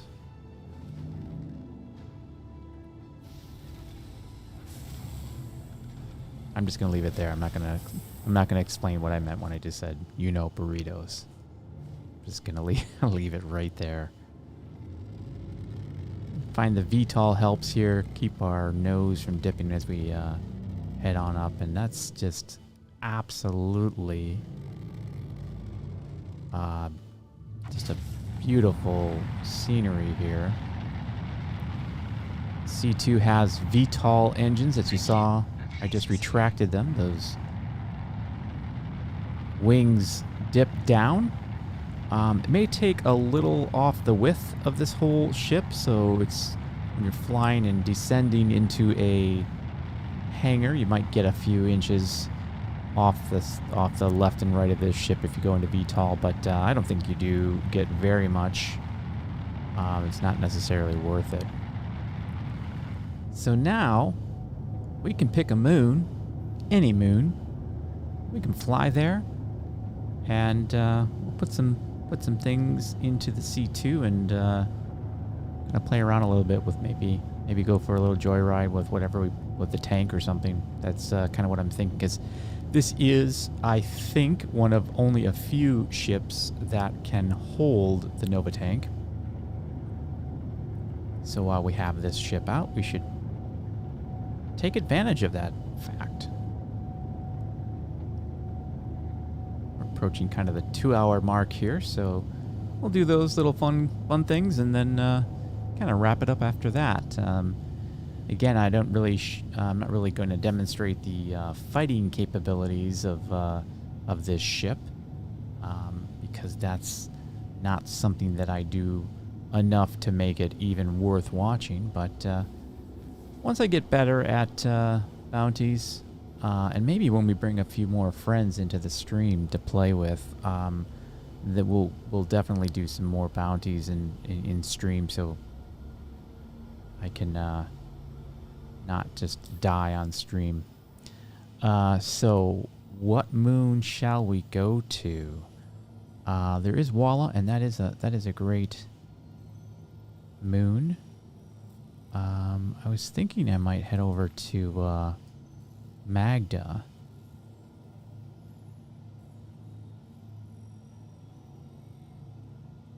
Or we could head to Daymar, but that's a bit of a hike. And we don't want to just take the rest of the stream to do that. So we're either going to do something in the Stanton system or this one. I think I'm just going to head to Walla. I like this moon. And I go there and I do some rock mining there sometimes. It's a great moon to do that. Not the best, but it is an option. Did I not fly out? I did not fly out far enough. Sorry about that. I thought 25,000. I thought I was free and clear, but or it would have given me an OM marker, but it did not. So let's just book this thing. This thing does have a nice little speed to it. For the size of ship that it is, it can move.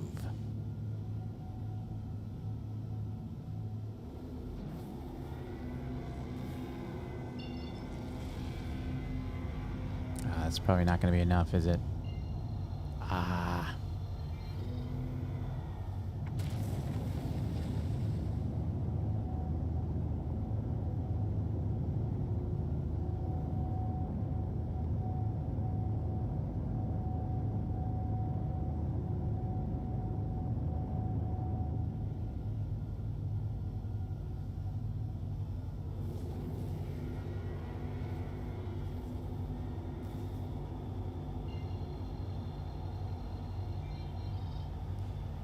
Ooh, just turned blue, didn't it? I was just about to say I'm going to jump somewhere else, but the game said, no, Yentra, here you go. So thank you, game. Sometimes you're nice. Sometimes you're nice to me. Most of the time you're nice to me. And I do appreciate that. And I also appreciate you, dear viewer. I really do hope you keep coming back, and really love to hear some feedback on these streams. I've been watching a lot of streams and kind of doing a bunch of research, and I think I kind of want to, I like what I'm doing so far, and I'm having a lot of fun doing it, and I hope you're having fun watching, because I want to have kind of a low-key stream where we can kind of look at the game and play the game in unique ways, and kind of have fun watching as I struggle, as I succeed, and do all the things that you can do in this game, because there's a lot to do. I just love this moon, by the way. I just love the coloring of it. I really do like all of the moons. I think they did an excellent job with the visuals on these moons. They feel like moons. And I know that's just a dumb thing to say, but as you're flying in, you really get the sense that you're not on a planet, you're on a moon. And I know people mistakenly call these things planets all the time, but we only really have detailed reference to our own moon and they really extended the visual language of a moon based on what we know moons to be. And I think they just nailed it. Every single moon that is in the Stanton system is unique. It has its own properties, and it has a beautiful aesthetic, and it has for lack of a better term, a moon feel to it. And so I feel like it's really easy to ignore the effort that must have been made to make this game as visually appealing as it is. And I've even heard some streamers, some other content creators. Yeah, I'm just weird about that term too. I don't consider myself a content creator, but I do create content. I'm going to create more content for you, but no, I've even heard some people sort of refer to, or even sort of pose the question about whether or not visuals are even important in a game. In a video game, we want it to work. It was sort of the comment. Why are we spending all this time on textures and the visuals? And I'll never fault somebody for asking a question and for posing a question about prioritization and how should we prioritize our work. How should those that are doing the work, how should they prioritize themselves, what they're doing? That's okay to ask. That is up for debate. But to suggest that there's no value, that after a certain point in visual graphics of a game, that there's no point, like you can get to a certain point and that's good enough, and like, did you really need to put screw holes on the paneling of this elevator? And I've got a little history, a little background in commercial design. At one point, I was a graphic designer before I became a software developer, and I used to run a nonprofit organization of commercial designers, so I know a little bit about visuals. And I'm just popping in here because I thought I would loot while I talked. And what I'll tell you about this is,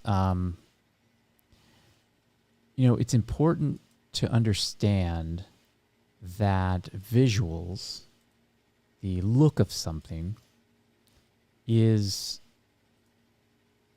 extremely important, and it is oftentimes devalued because we take it for granted.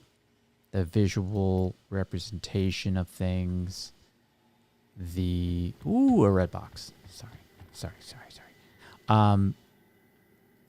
And there's actually Nova Cov. Yes. You know how I love these? I love these helmets because they are valuable.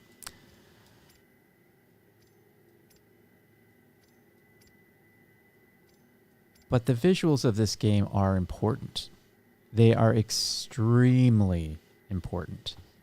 And I don't think you can overemphasize that enough. And in visual language, in the design world, anyone who is a designer and gets paid to design something,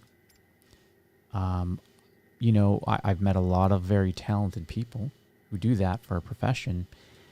And, you know, there's a certain commonality across all those in the various design professions. There's two things that I come across quite a bit, and one is kind of a tendency to devalue their own work and to feel underappreciated, if you will.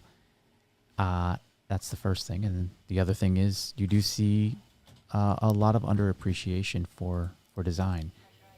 And one of the more annoying things to a designer to tell them is, well, design is subjective. And that's said a lot. And this is true. However, I think it's much more complicated than that. There's a certain portion of design that is, of course, subjective. However, there are aspects of design and art and creation of art and visual objects that you interact with in a game, for example, the UI that we're looking at. Some of that is subjective, and we could say, oh, I don't really care for this coloring here, or I don't care for this position of this box, and I'd like it moved over a little bit on the screen. Yes, some of that can be subjective. However, both of those aspects of design, layout, in that case I referenced layout and color, there's some real fundamental truths in design that we know as humans. We respond to certain colors, and it's not an accident, by the way, that these colors are used. And there's a good example of one we just came across. I'm going to go to the spawn a vehicle here, and I'll show you what I was just looking at that made me think about color. And if you're a designer and you're a professional designer, you learn how other humans react to the certain design things that you do. And there is a spectrum of reality represented in design. Okay, so take a look at this. It's green. It's telling me, yes, it's open, it's accessible, it's go, it's available, you can go through there. This is blue. It doesn't mean stop. It's not red. It's not stop. It just means I could pass. I can go in and out. It's a neutral color. Now it's red. Red means stop. Red means unauthorized. You can't go you can't do anything. And while that's red, you're locked in that little chamber while it depressurizes. And that's what that simple color change is telling you. And so it's not a mistake that it's red. It's not by chance that it's red. It was designed to be red because it is meant to communicate something to you, the user. And that is, hey, settle down, little guy, My mom used to have this expression, hold on to your pantyhose. And she would talk to me and my brothers, and obviously we were not wearing pantyhose at the time.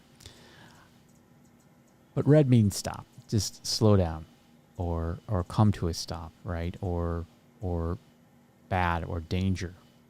And we inherently recognize that as the color. And that's just a color. That's just one small design decision that was made. So before I continue, I'm going to decide what I want to. I think let's get the tank. I mean, that's what I really want to do. And when they started designing this game, they had a decision to make.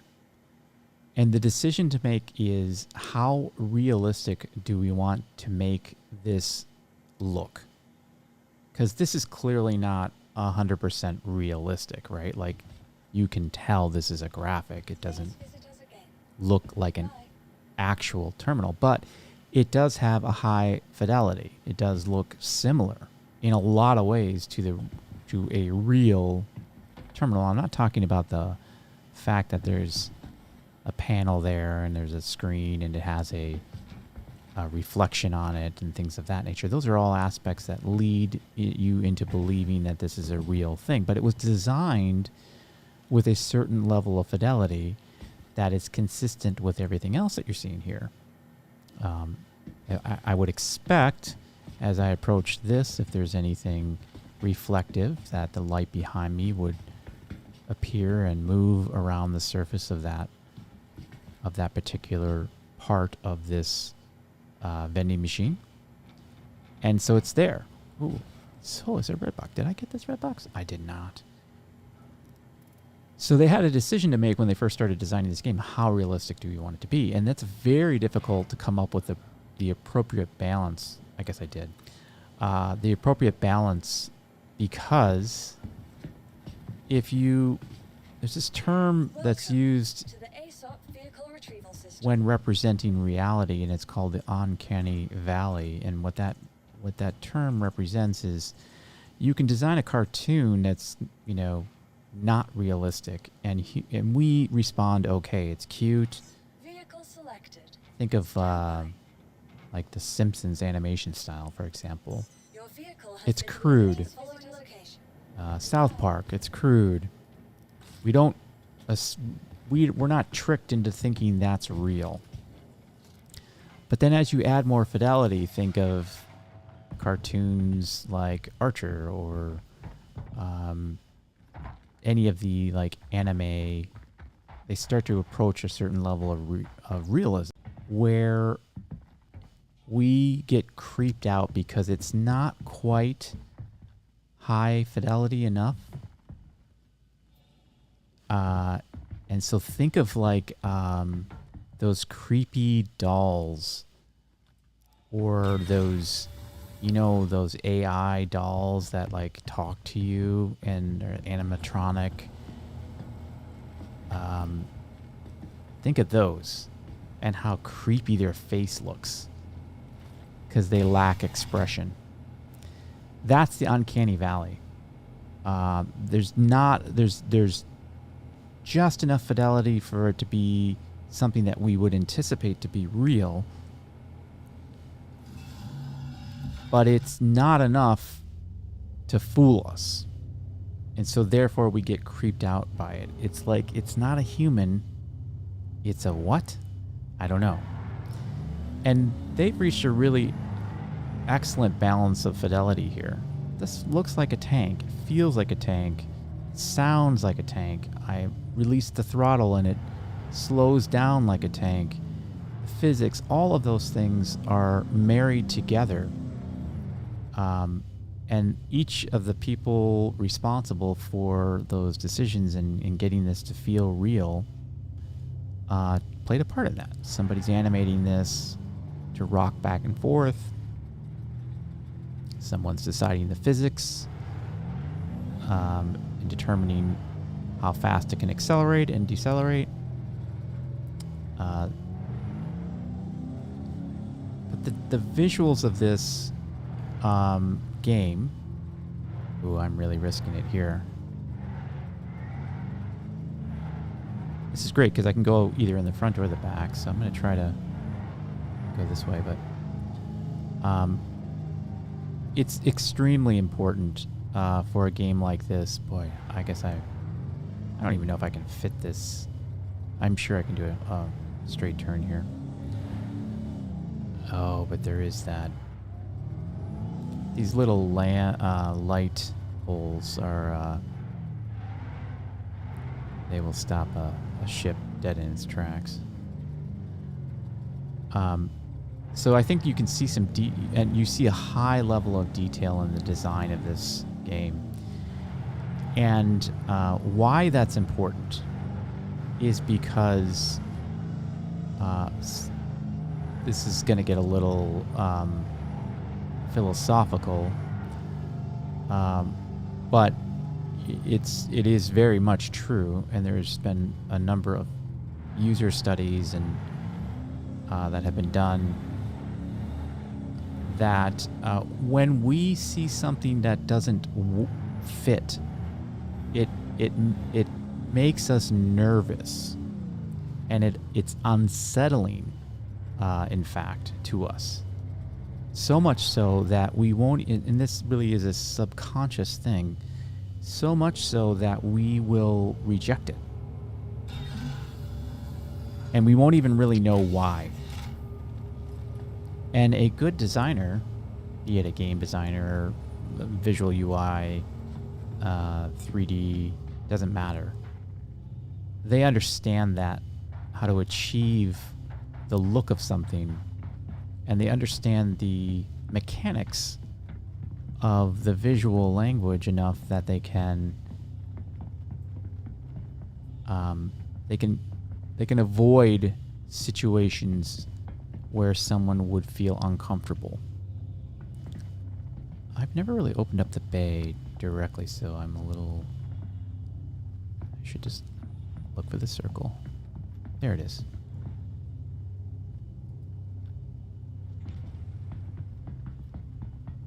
And that's gonna fit, right? Yeah, it will fit totally fine. And they're aware that, like, hey, if I design this tank and it doesn't fit a certain proportion to the rest of the world, it's going to throw everybody off. Okay, that's proportions, that's fine. But there are certain things that are not up for grabs, and they're not subjective, and they are fundamental to the way we accept what is shown to us. You can hear when you're born. And you can see. We start this world, you know, in our path in this world. We start with the visual, and presuming that you were born with that sense, or were not deprived of its full use, you actually learned about the world first by looking at it. And we got very good at looking at things.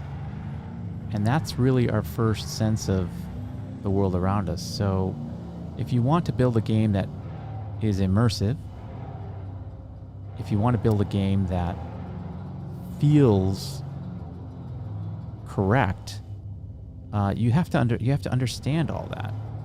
And you have to be able to fully execute that in a game like this. So take a look at this. I just kind of wanted to do a little test here. You can see I kind of drove it straight up here to the very, very, very edge of this hangar, and I've been told you can fit 3 of these tanks in here. And I believe it. I think you could drive one up a little bit more than even I drove. And you could easily fit a second one, right? And you might be able to just turn it on a dime. I should check that when we take this thing out. If I could turn it.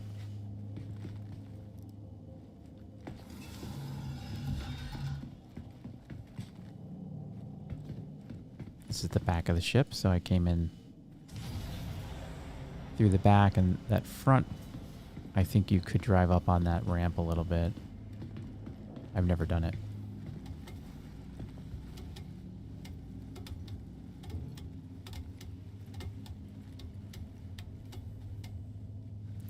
But the thing is that we all can, we can all have an opinion about what looks good to us and what doesn't look good to us. And what you will find out when you talk to people who are like, well, I just don't like the way it looks. If they can express why they don't like the way something looks visually, then that's a step in the right direction, because very much you'll find that very much people can't. They'll just say, I don't know, I just don't like it. And that's because so much of what we see is actually very subconsciously processed. We process the visual world around us, and we're looking at massive amounts of visual data, and we gloss over it all, and it gets processed all kind of on the fly, and we throw most of it out and away. We don't really see high fidelity even in our own visual system as humans. We don't. So I've rambled on about this, but I do very much care about this quite a bit, and I will tell you, like, one of the things that impressed me about this game was the visual. And I know there are other games, and I know they have amazing graphics and they look great and blah blah. That's great. But this, they have set a precedent with the style of this game that it's going to be of a high fidelity to achieve a level of realism that allows them to provide all these little details in each of the ships and the planets and the space and the clouds around the space, gas clouds and the atmosphere, all these other things are all kind of being represented, and I very much appreciate that. So I'm going to shut up for a little bit because I've been rambling on, and I do want to take us out and away from that gem point. You know what that means. I'm just going to put on auto cruise here, and let's head in a general direction, and we'll take the tank out and climb some mountains with it or something.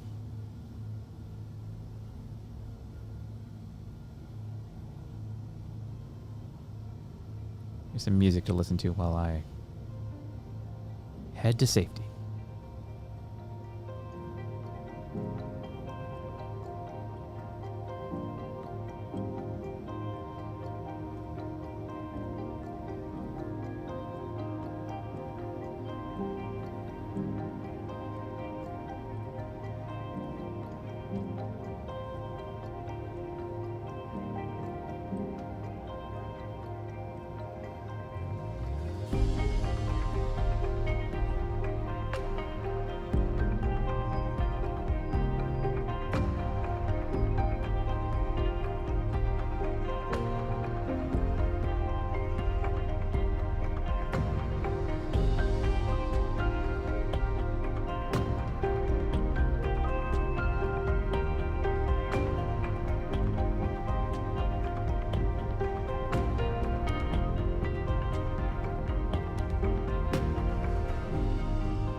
Just right over here seems like a pretty good spot. I'm gonna bring her in for a landing, and we'll take out the tank.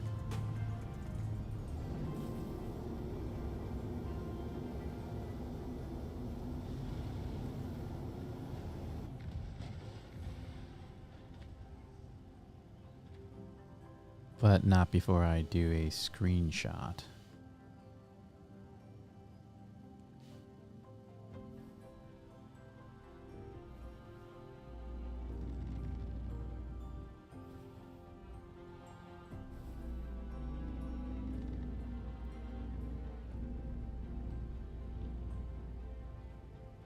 Maybe not land in the crater, huh?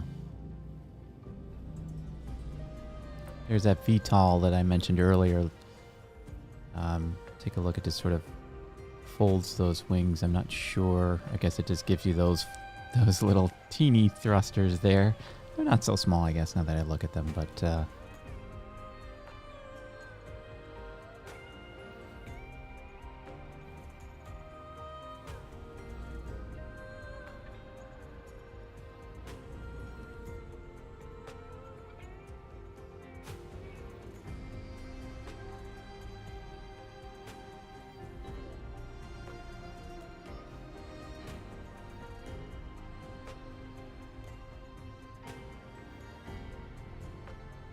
Let's see how well the ramps make contact with the ground. Again, not the fastest ramps in the world. Certainly the back ramp and the front ramp have opposing problems with their placement. So let's try to do a better job landing.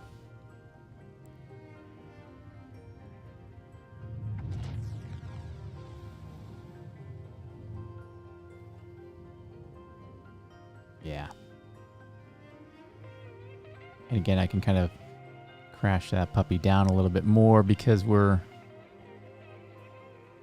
got the ramps deployed. And we'll leave them deployed as we take the tank out.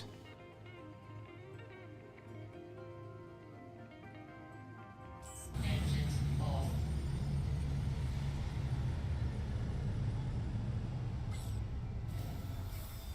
I love this tank. It it drives like a tank. I know that sounds redundant, but it does, and you have to respect the fact that it's a tank that you are driving, and it reminds you that it's a tank by the fact that it does not stop on a dime. It's not a mule. We'll take the yellow. We'll take the ladder.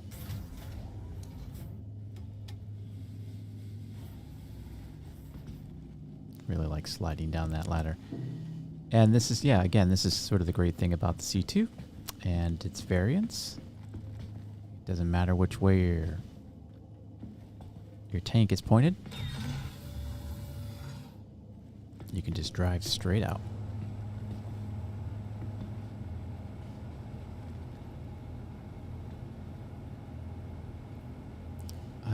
Okay. This is kind of one of those things where there's just always the sweet spot for a certain chair to get into it, and I don't drive this tank enough to know where it is, and it does change. There we go. That's it. I wish it was always just like on the back, you know, or just pick a spot where I can always go. That would be great.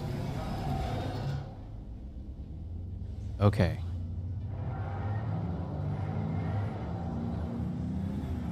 Drive this guy out. Now, that is definitely cool.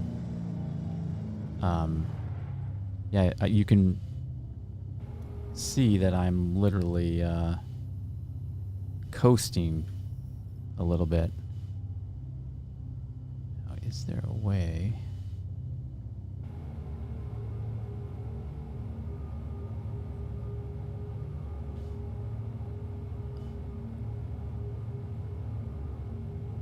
Thought I was in control of that. Oh, you know what? I'm not. Okay. That's okay. I wanted to turn it a little bit. But yeah, that's kind of cool. You can just kind of see right through the whole ship there. That's kind of cool.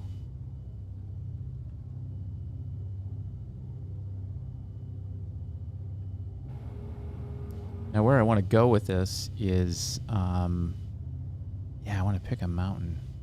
I think we're going to head this way. Back from whence we came. Just look at the coloring here, too. You know, the cyan color right on the frosty white ground. We're definitely going to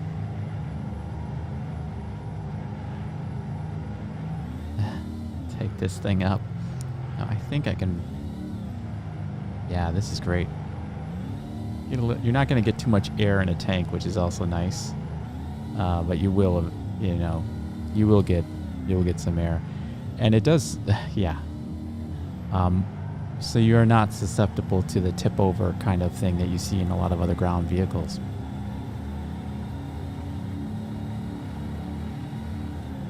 I just want to take this thing up the mountain here a little bit. just said I wasn't going to tip over. I'll show you what I mean about the deceleration. I'm full speed. Full speed. I'm on keyboard and mouse. I'm buttons all the way pressed down. I'm going to let it go now.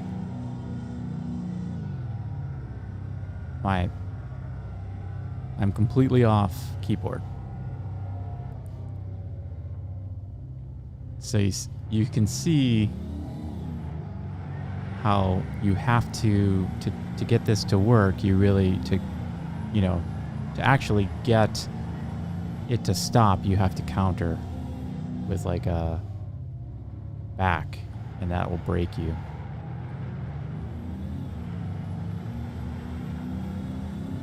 I just like that. I like that touch. I really do. I mean, it's not convenient for me driving the tank, but it is how I want a tank to drive in this game. I just want to go up this mountain. And it'd be great if these smaller rocks really didn't have such a tremendous impact on the tank. We're going to take it up this mountain, and we're going to start firing at the sky. The mountain may be a little bit further away than I thought it was when I landed. But we'll get there.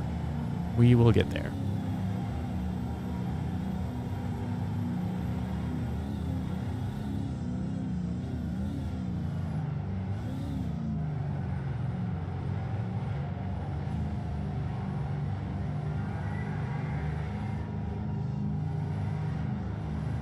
I love all the little noises, the little creaks and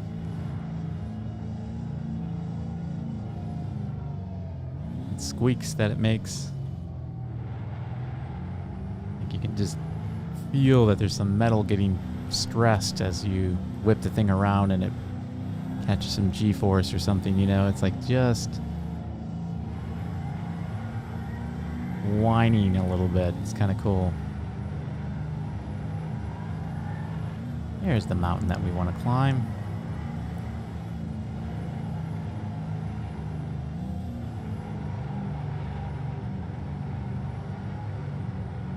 Ooh, it really slowed down. It's almost coming to a crawl right now. I don't even know if I'll be able to make it up the top. I'm sure I can. It's still going forward.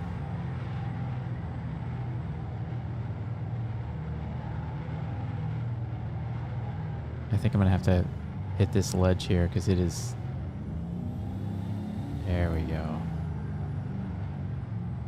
There we go.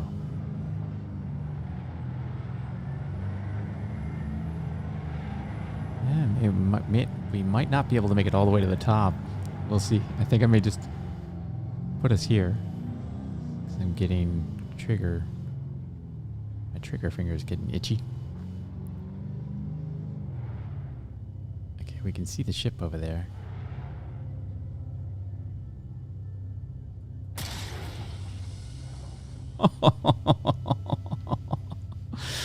Oh, that's so cool. Oh, that is one of the coolest things I've ever done in this game.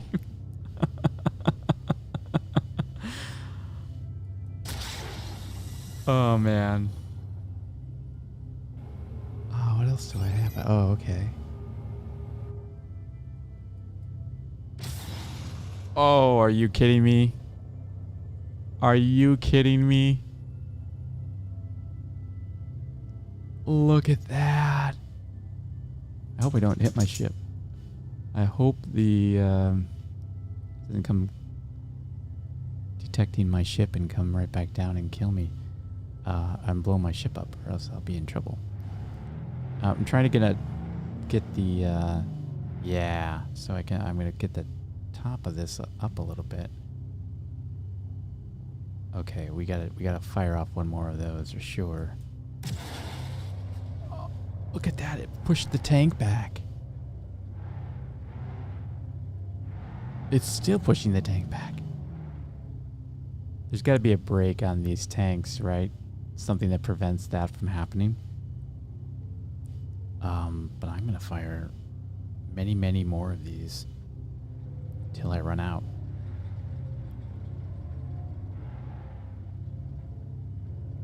I kind of want to fire one over this mountain. Can I?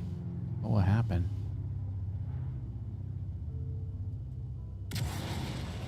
Oh, it cleared the mountain. That's cool. Look at the smoke. Oh, that's so cool.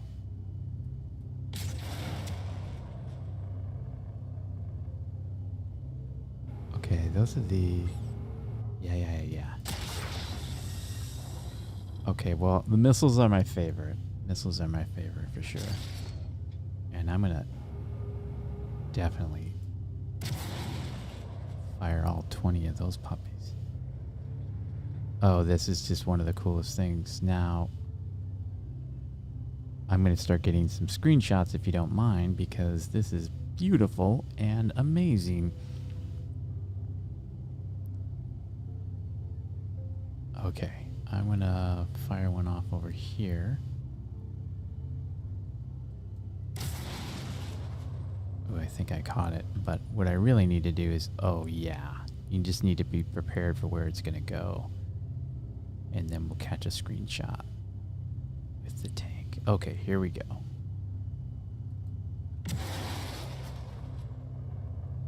Oh, that's so cool.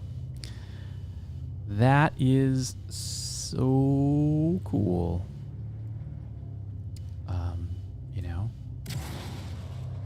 let's see how quickly we can fire these. I'm just spamming. There is definitely a, did I run out? No, there's definitely a big, you know, reset. You're not going to be firing off 1,000 of these things all at once.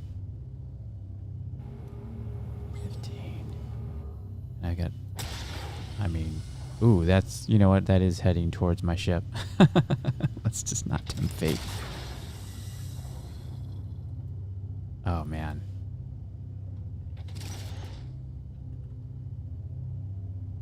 Okay, we're recording.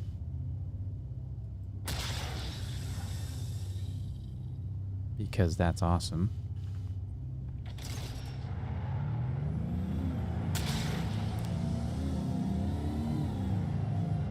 Just gonna see if it's like a, can I run and gun, you know? Oh yeah, you can. Probably not gonna be doing that, dumb firing a missile.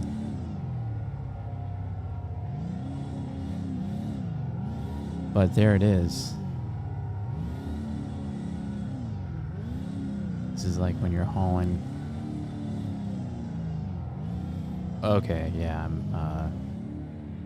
gonna have to tip over here. Or am I going to... Well, it's my own fault for, you know, doing what you do. Now, I think if I could just turn the tank head, I could tip us over, right?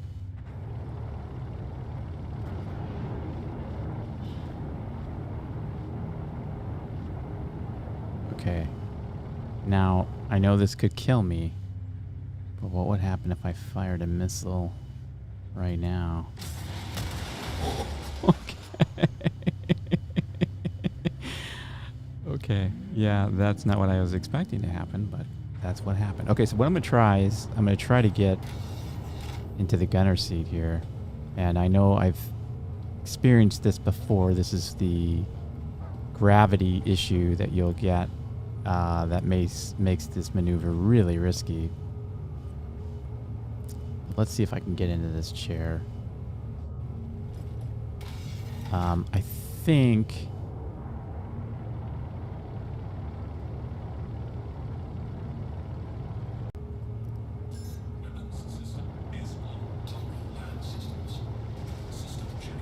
Yeah, how do I... Is that... Now, I've done this before, and I will apologize that I don't know this off the top of my head, but I thought I could move the turret with this thing.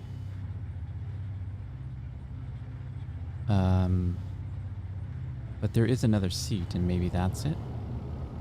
But if I get out of my seat here, I'm probably gonna... Yeah, I'm gonna have this thing again. I think the seat is back there. That's my guess.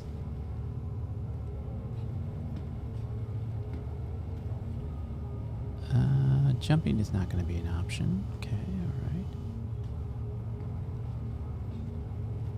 Oh, let's try proning. Nope, that's not going to do it. I may be stuck in this tank. These things always right themselves until you're streaming, and then they don't. I think that's how they're programmed to work. Now, I thought I could move that here, but I think it might be the one back there. Yeah. I mean, it definitely is now that I'm sitting here. We can definitely get in. Did you see that? Oh, that's weird. Okay, so I moved it. I'm moving it. Okay. Okay, I'm an idiot. It was moving it all along. You just have to be in this view. Okay. Obviously, because I need to be able to aim where I'm going, right? Yeah. Okay.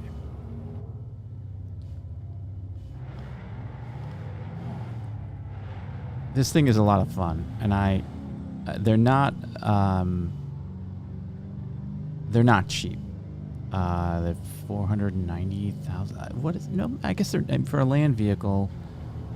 I'll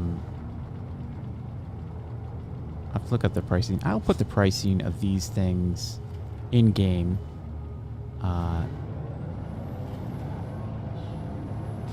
In the description. But I want to say it's like $500,000 in that ballpark.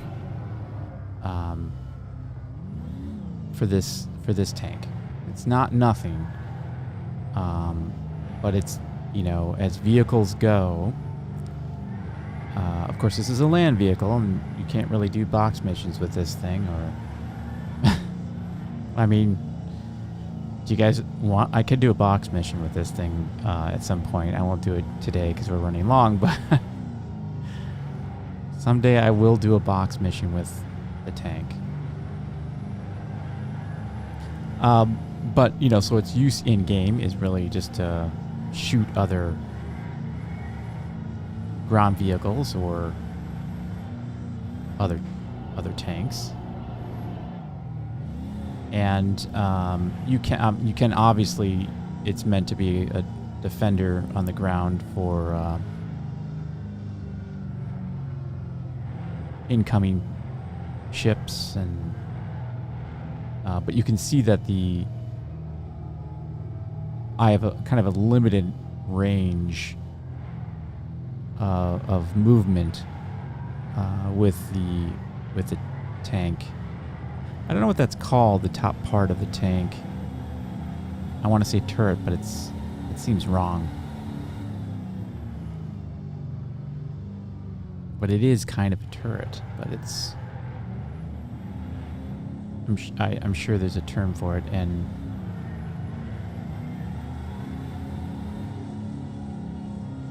it's probably not turret. Where's my ship?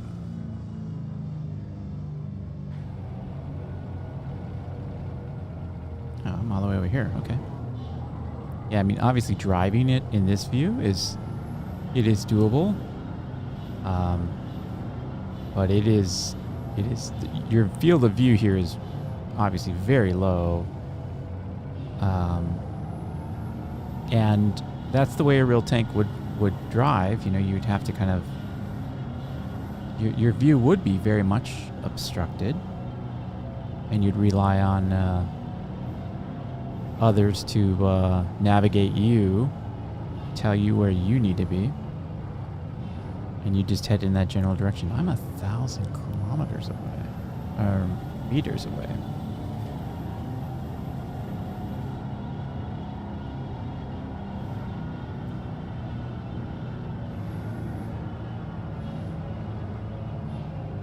I'm trying to drive in this view as long as I can to get practice, because it is nice to kind of get a sense of what the vehicle actually is meant to be. Yeah, we're a lot further away than I thought. I guess I said that on the way out, didn't I? When I approached the mountains, I said the same thing. Not original. Yeah, because I tried to do a jump. There she is. Oh. It is dangerous because you don't even... You're obviously at a disadvantage in real life. You'd feel the gravity, but just looking on this one view, it's difficult to see. When you're tipping over. It looks a little strange. What's going on? Oh, I didn't realize we were at such an angle, but that's fine.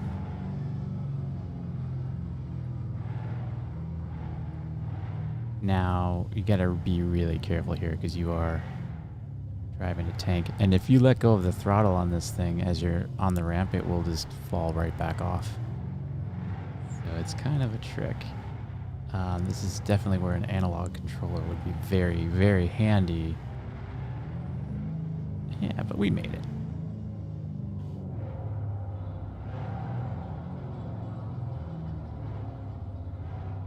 Now, thinking about this, because I think we're going to wrap things up here, I might just take this tank out and leave it for dead, because that way when I respawn it and reclaim it, I get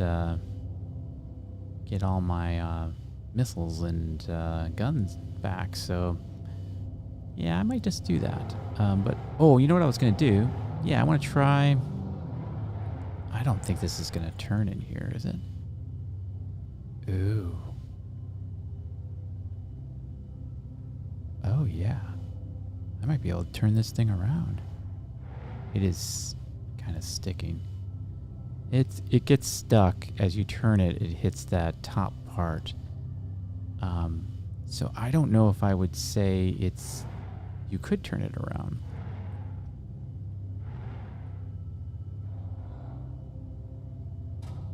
Yeah, it's clearly like making contact right now. I'm stuck. I'm pushing up against that top part, and I can't really go forward to get more clearance.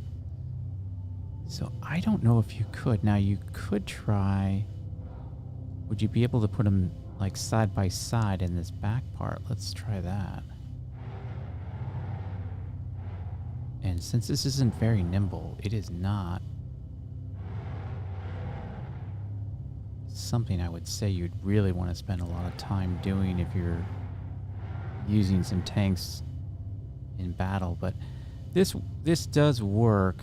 I'm past the halfway point, but I am rubbing up against the top of that as well. Now, is there a way for me to disable... I was going to try to disable weapons and see if anything kind of collapsed or something, but that's not how it works. So you'd really have to stack these things in lengthwise. I mean, realistically, and I still think somebody's told me they've got 3, and I definitely believe 2, and I'd like to see how they got 3, because you're not turning these things sideways, at least not how I can see how you would. But yeah, you could just fly right out of here, whip the tank around, fire a couple of these things off, you know. Somebody's attacking you. See you later. Enjoy your missiles, sir. I could see that.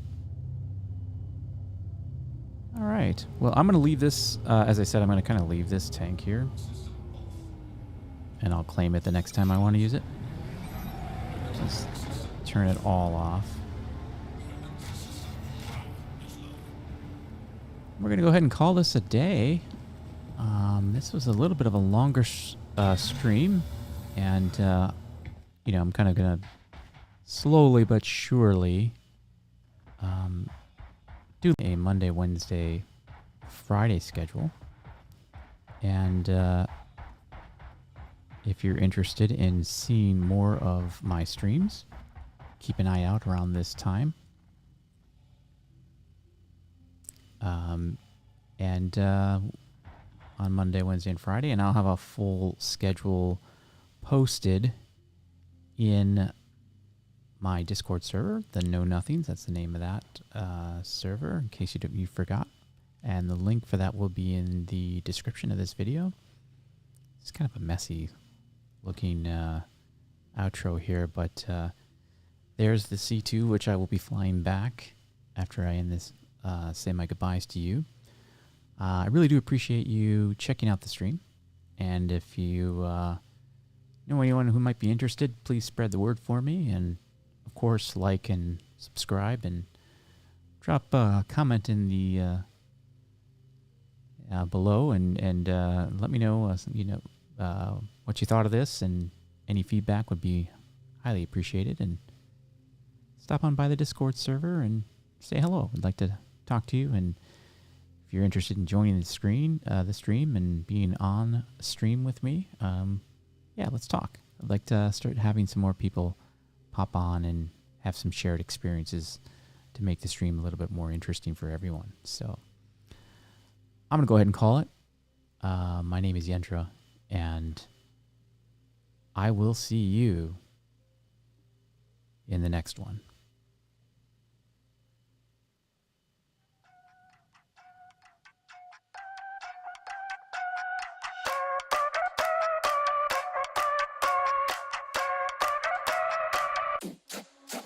Oh, we're wildin', we drinking cherry wine and we dancing on an island. We going back the finest. Yeah, yeah, young Mr. Killer and call me señorita. I got me dreaming. My legs up on the ceiling. Oh yeah, yeah, yeah. I know when he come, he ain't never gonna leave. No. Hit it the night run, and that's the way I wanna be. So don't think I'm the one to won't ever be enough. Mix until I know, bitch, I ain't the one. He don't want love. He just wanna fuck. Ow, little vacation. Drink it till we naked. Talking with our tongues. We just having fun.